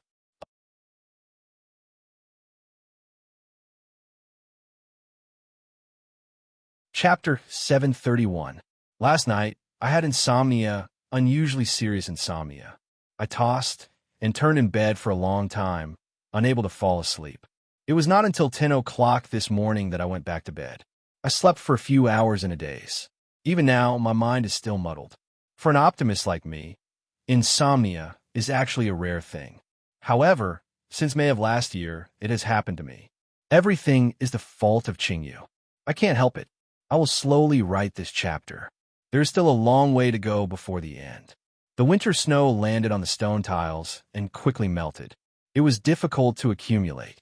The snowflakes that landed on the bright yellow glazed tiles were frozen in shape by the cold wind. They looked like countless broken clouds waiting calmly in the golden light of the morning sun. Fan Xian withdrew his greedy gaze from admiring the snow. With his hands behind his back, he followed behind Eunuch Yao and quietly circled around the quiet and winding palace walls. Surrounded by the crimson blood, he walked deeper into the royal palace. Behind the two of them, a dozen guards followed carefully. Fan Xian had not been bound. The edict had already named him a traitor. The guards were worried. If Sir Fan Jr. suddenly rose in revolt in the Forbidden Palace, what power did they have to stop him? It was clear that many officials had died in Jingdou. Fan Xian had also shocked the world by publicly killing a scholar of the Hall of Governmental Affairs at the foot of the royal palace. However, he had no interest in fighting in the royal palace. Perhaps it was because he knew that there were countless aces in this seemingly quiet palace. Perhaps it was because he knew that the emperor in the royal palace was a tall mountain. Before the mountain collapsed, there was no point in making a scene in the palace. The corner of the eaves of Taiji Palace moved with the footsteps of the people on the high palace walls. Walking past a small door and a winter suite with snow, a group of silent people arrived in front of the royal study. Fan Xian waited quietly outside the study. Eunuch Yao glanced at him with a complicated expression. He went forward and said a few words in a low voice to Hong Zhu, who was standing guard at the door of the royal study. His expression changed slightly. Turning back, he lowered his voice and said, "The emperor is waiting for you in the little building." Little building? Fan Xian's gaze did not land on Hong Zhu's face. He did not risk asking with his gaze in front of everyone. Instead, he forced a smile and said, "Then let's go." Eunuch Yao waved his hand and blocked the dozen internal court guards outside the round stone archway. Alone, he led Fan Xian into the rear palace. Behind the two of them, the guards could not hide the nervousness, unease, and suspicion on their faces. Hong Zhu, who had been standing obediently by the door of the royal study, watched Sir Fan Jr.'s back as he walked deep into the palace. An uncontrollable sorrow suddenly surged in his eyes. He quickly lowered his head, terrified that others would see something strange. However, this lowering of his head seemed to be sending Fan Xian off. The inner palace was very quiet after the snow, and one could occasionally hear laughter coming from the depths of the palace. Fan Xian's hearing was so good that he could even hear the sound of mahjong tiles falling to the ground. He couldn't help but laugh. He thought to himself that the things that happened in the capital had not yet reached the palace.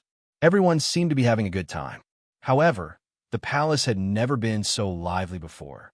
He thought to himself that the beauties who had been in the palace for months and the imperial concubines were really in the prime of their youth, diluting the loneliness. Fan Xian liked it this way, so that the royal palace would not always be cold and gloomy. The royal palace was as familiar to him as home. The emperor was waiting for him in the little building, so he knew the way. Still holding his hands behind his back like a scholar, he walked unhurriedly toward the northwest corner of the royal palace. Eunuch Yao had fallen behind him. At this time, there was no point in rushing. Presumably, the emperor would not be in a rush.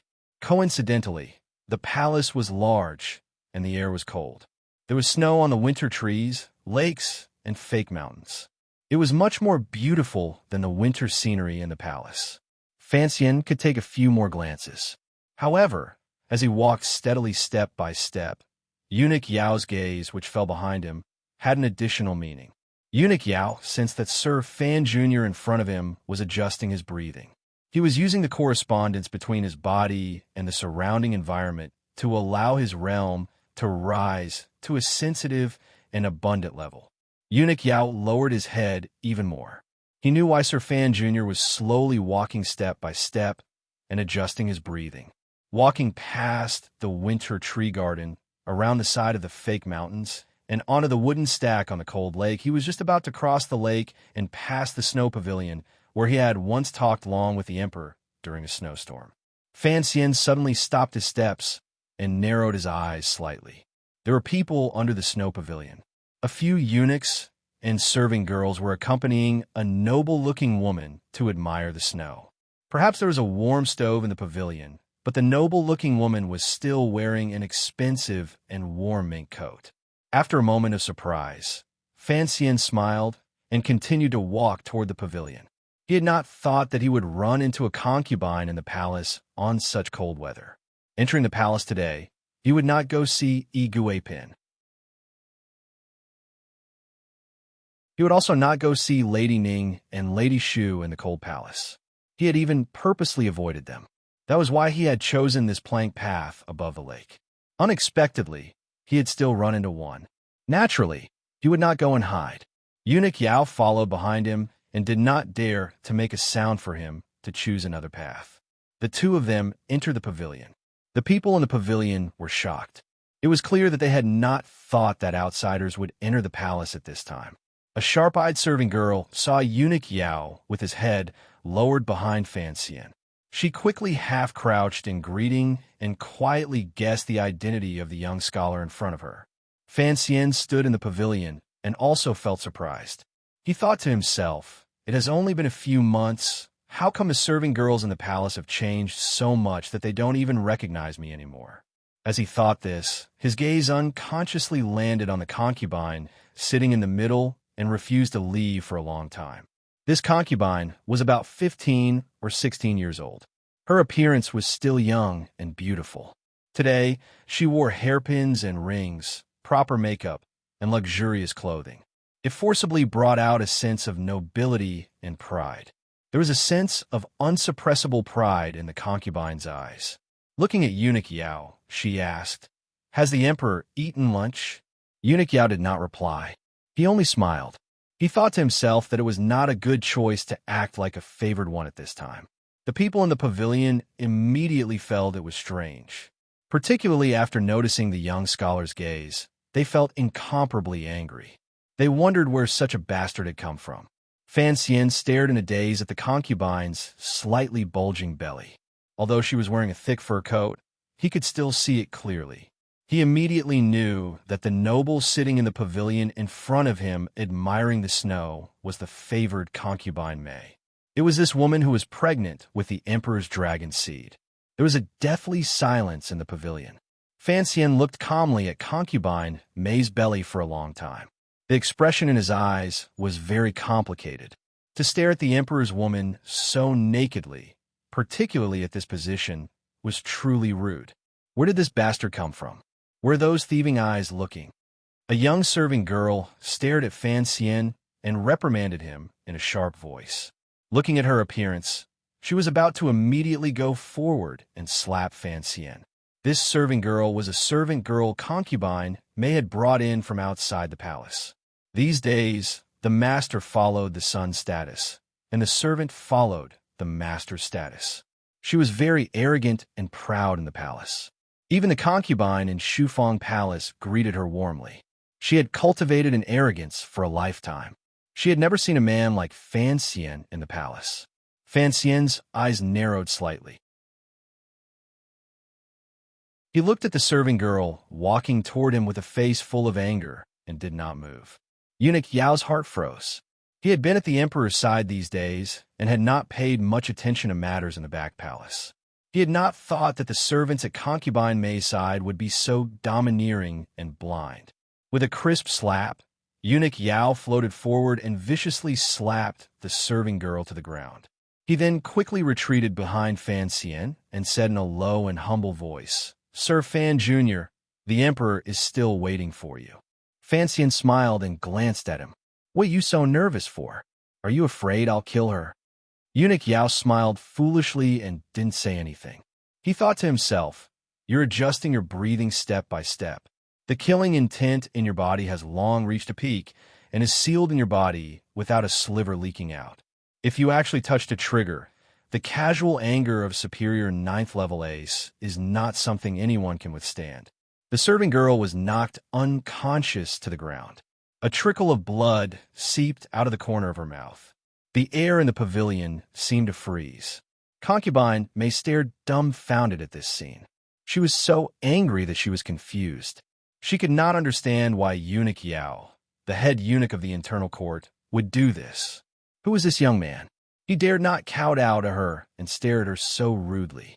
Only the eunuchs and serving girls serving at the side heard clearly the identity that Eunuch Yao had purposely pointed out.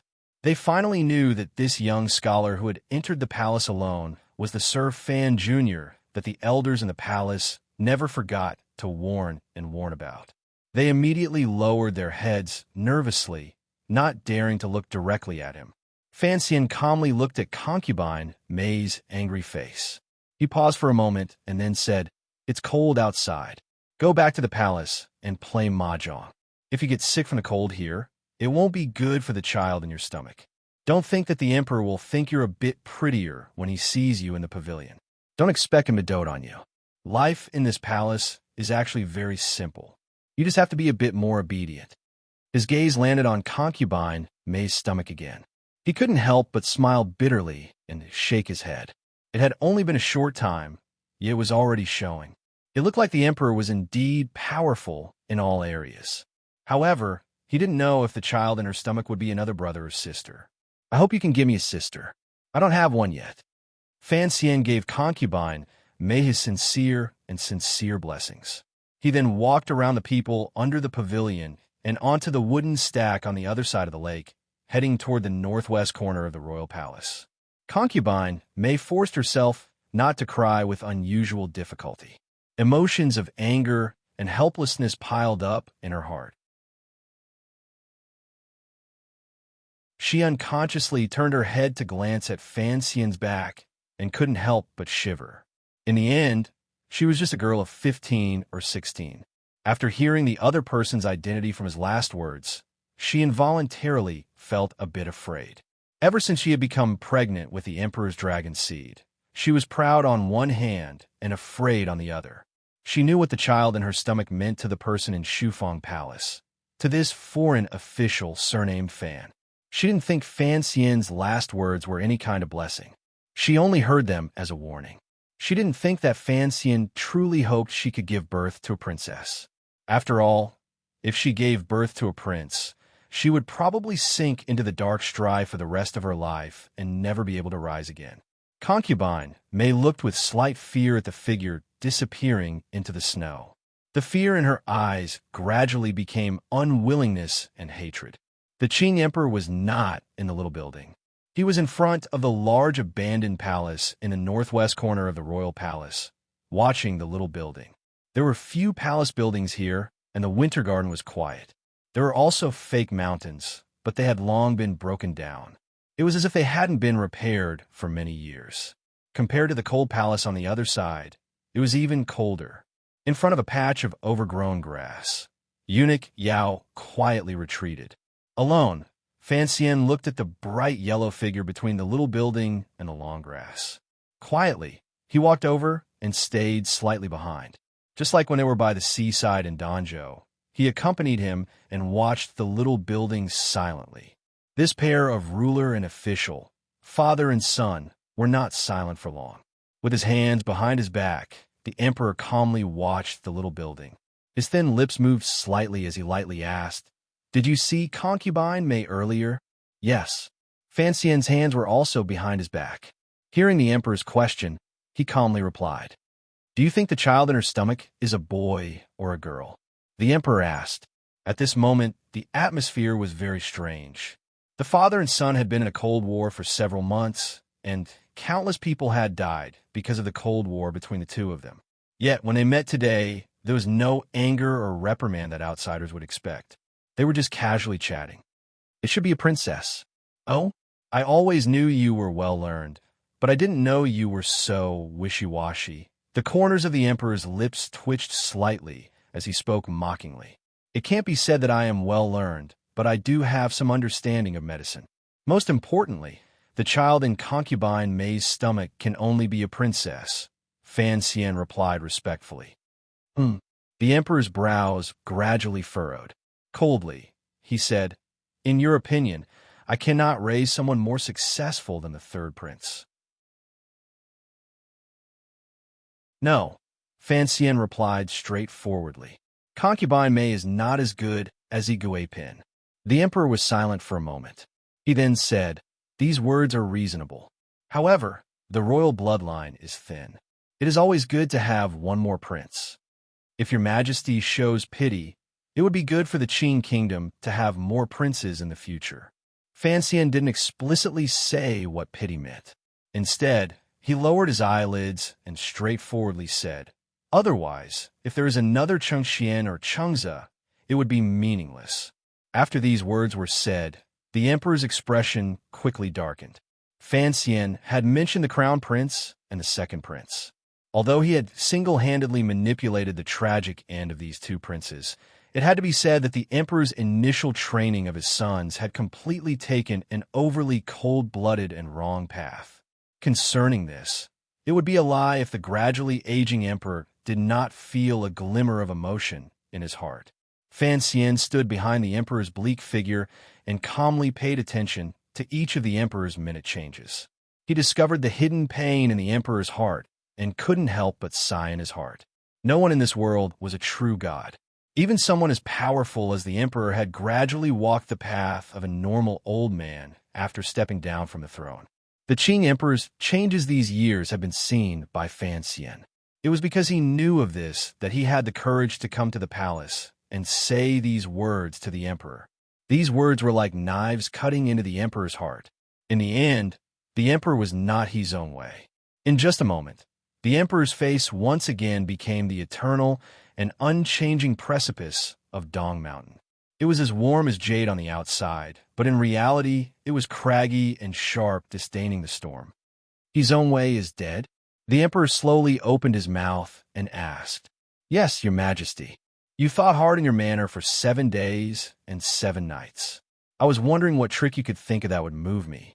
I didn't expect that in the end, it would still be such nonsense.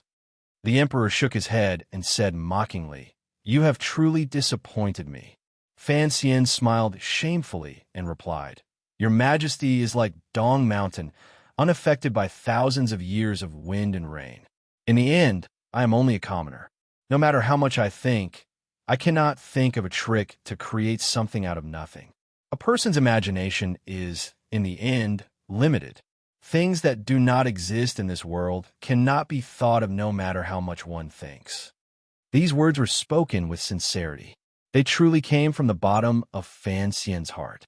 Faced with the emperor's great talent and strategy, as well as his own strength, it was easier said than done to find a way to defeat him. It was indeed a possibility that did not exist in this world. I thought for a long time and couldn't think of a way. In the end, I thought it through. Perhaps it is because I have been immersed in the Overwatch Council since I was young that I am used to considering everything thoroughly and only attacking when I am confident. Fan Xian suddenly raised his face. There was a joyous glow on his delicate face.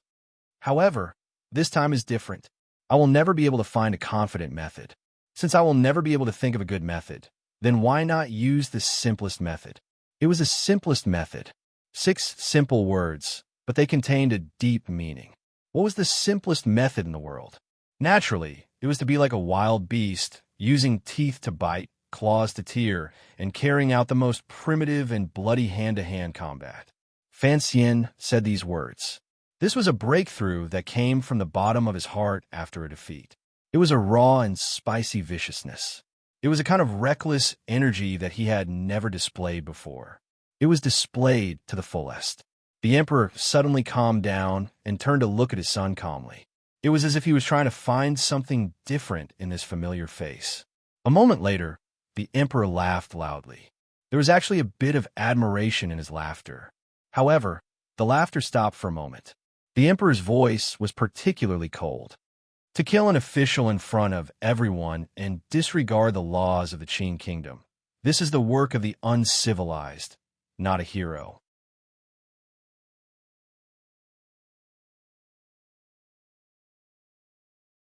Chapter 732. Preposterous people say preposterous things and do preposterous things. On the 7th day of the 1st month in the 11th year of the Qin calendar, Fan Xian ordered his subordinates to assassinate an official on the street and openly kill a scholar of the Hall of Governmental Affairs at the foot of the royal palace. He had truly done something absurd that had not happened in the Qin court in a century. Yet he spoke with assurance, boasting that he was acting by imperial edict and cleansing the emperor's side. It was as if he thought these words could explain his actions. It was truly absurd to the extreme.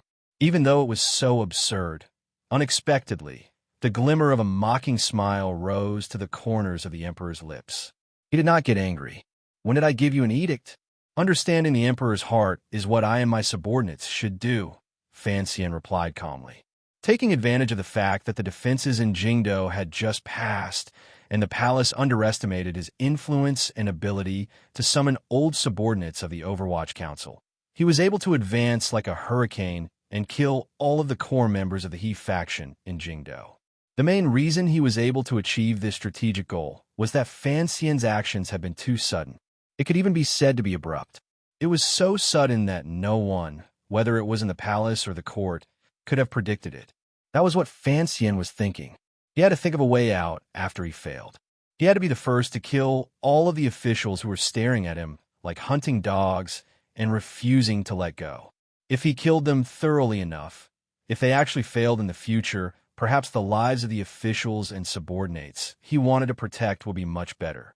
The clap of thunder rang out, but it did not have the possibility of continuing. It was only a matter of an instant. The court would immediately react.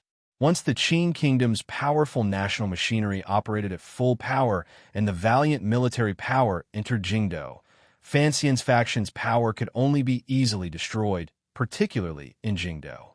Presumably, the Jingdo garrison had already begun to join forces with the 13 city gate guards to begin the purge operation. The imperial army guarded the palace strictly and would not interfere. But that sight alone was enough. Subordinates loyal to Fan Xian had already begun to sneak into the darkness. For Fan Xian, this was far from enough. He had to find a way for those loyal to him under the strict Qing law and the emperor's anger. This was the reason why he was saying these absurd things to the emperor. Scholar He's manor keeps 2 vicious dogs and has a reputation for being honest. However, his 2 brothers are also known as vicious dogs in the He family's ancestral county. They have taken the land and beauties and have not been polite to those they should have. The corners of Fan Xian's lips twitched up slightly. As for the matter of selling positions and accepting bribes, although there are no such things during these 3 years, Scholar He's seemingly old manor, there are dozens more famous paintings from the Wei dynasty. Fan Wujiu was one of Cheng Zai's former subordinates. As one of the 8 family generals, although he once left the prince's mansion, he also participated in the rebellion. Scholar knew his identity, but he of emperor. Emperor. He. Emperor and scholar. Dynasty emperor, emperor, prince, emperor, dynasty. And Scholar He knows this person's identity, yet he secretly tolerates him. I don't know what his intentions are. Fan Xian spoke slowly and calmly. The Overwatch Council had long been investigating He's own way. However, due to the emperor's appearance, these things that they had painstakingly investigated could not be exposed to the light of day. Fan Xian was no longer afraid of anything, particularly since he knew that the emperor in front of him knew these things very well, perhaps even better than him. A month ago, Fan Wujiu was attacked by an assassin and almost died. Fan Xian suddenly smiled and gazed at the emperor's profile. The matter of Fan Wujiu being silenced had been ordered by the emperor. Fortunately, one of my subordinates happened to pass by and saved him. In the end, he was able to record a statement. That statement should have been sent to the Overwatch Council by now. When He's own way and Sir Peng's widow were being pursued by the Prime Minister's manor, the second prince and Crown Prince Li Hongsheng happened to pass by. Now that the person in He's own way's manor had been killed, the shadow also happened to pass by. Life was always like this. What makes me even more curious is that Scholar He is not young, yet he has never taken a wife. He even has a concubine and a servant girl, yet he lives with his widowed aunt. Just as Fan Xian was talking endlessly and enthusiastically describing Scholar He's crimes, the emperor finally coldly opened his mouth. Enough. Sir, he wholeheartedly serves the country. Even if he once offended you, in the end, he died to your hands. Why use such filthy words to frame a dead person? Your Majesty is right. You should know that I know these things. Yes, Your Majesty. However, the people do not know that the Scholar He that Your Majesty wholeheartedly favors is such a person. Fan Xian had already restrained the smile on his face. Calmly and without taking a step back, he said, I have already sent people to search the He manor. All the accounts, names, and evidence of the crimes have been copied and sent to the Overwatch Council. Presumably, Director Yin will personally send it to the palace before long. As for the original copies, they have already been sent to Dongbo Bookstore and Shishan Bookstore. Perhaps somewhere else. In a few days, everyone under heaven will see this. If you want to do these things, how can you do it without the 8 bureaus of the Overwatch Council? Are you threatening me? Do you want the people under heaven to laugh at me? The corners of the emperor's mouth twitched into a smile. I dare not. I only ask that Your Majesty reconsider. Today's matter will certainly shock the world. Regardless of whether or not the historians can straighten their backs, there will still be unofficial histories that will be recorded on the pages and left in the annals of history. Fan Xian lowered his head slightly and calmly said, Your Majesty is a wise ruler. Regardless of whether I, the former director of the Overwatch Council, was deranged or Scholar He's death cannot wipe out his crimes, it will not look good on paper. However, if Your Majesty's eyes are like torches, presumably it will be a different discussion. It sounds like a feasible plan. If it is really like this, wouldn't the court be ungrateful? The emperor didn't know if he had truly been moved by Fan Xian's words.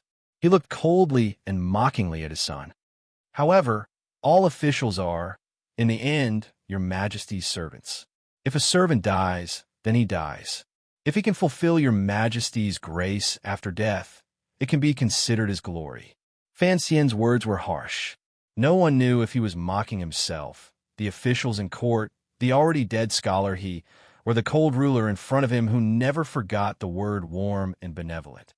The court has its own laws when it does things.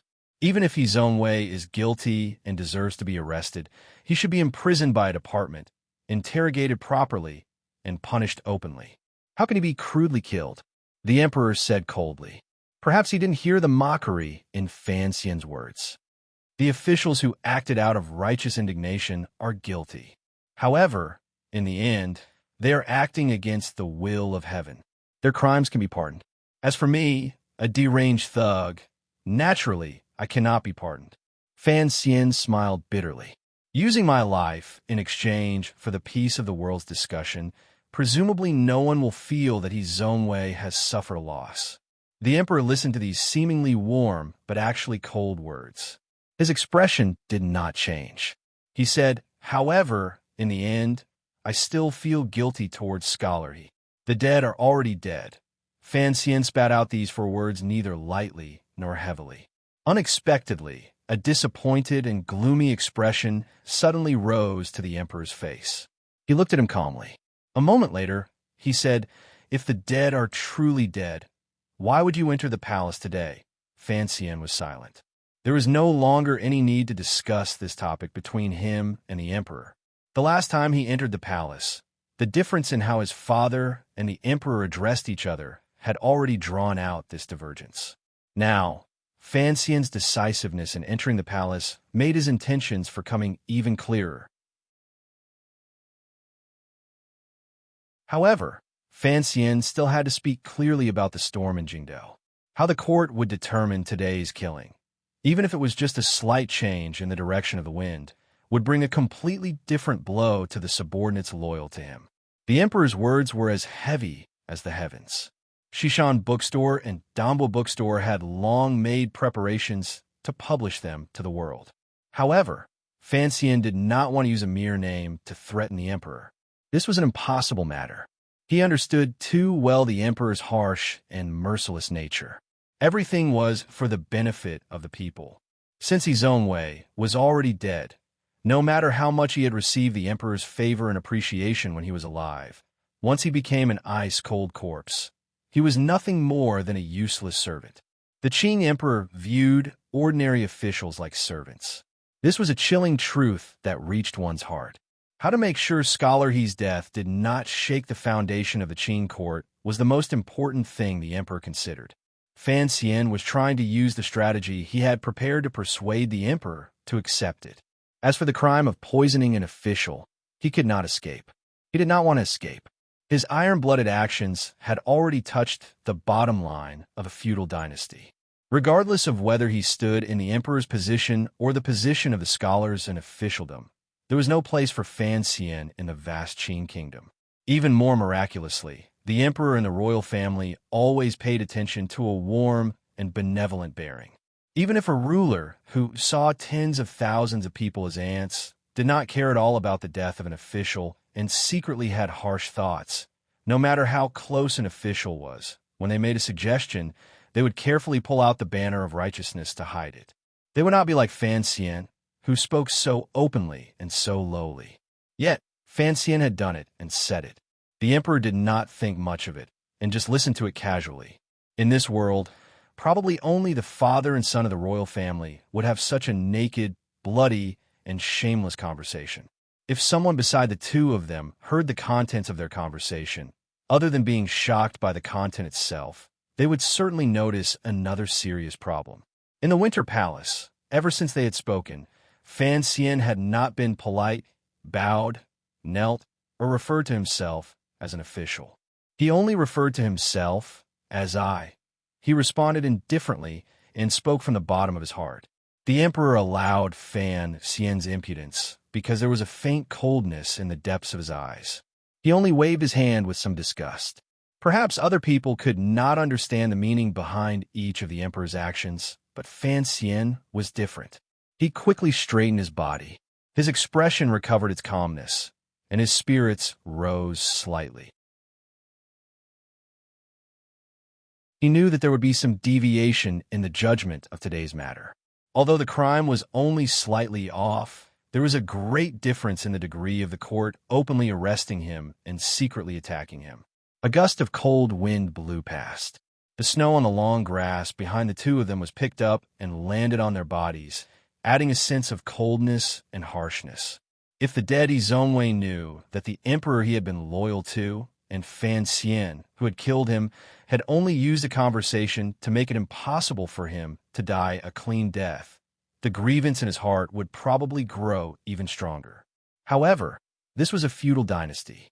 This was the so-called family world. In the eyes of this shameless father and son, regardless of whether it was an officialdom or among the people, the Qing emperor or Fan Xian's reputation was more powerful than Izongwei, a newly popular official. As for whether or not such a way of handling it would chill the hearts of the officials, that was a problem for the palace to handle in the future.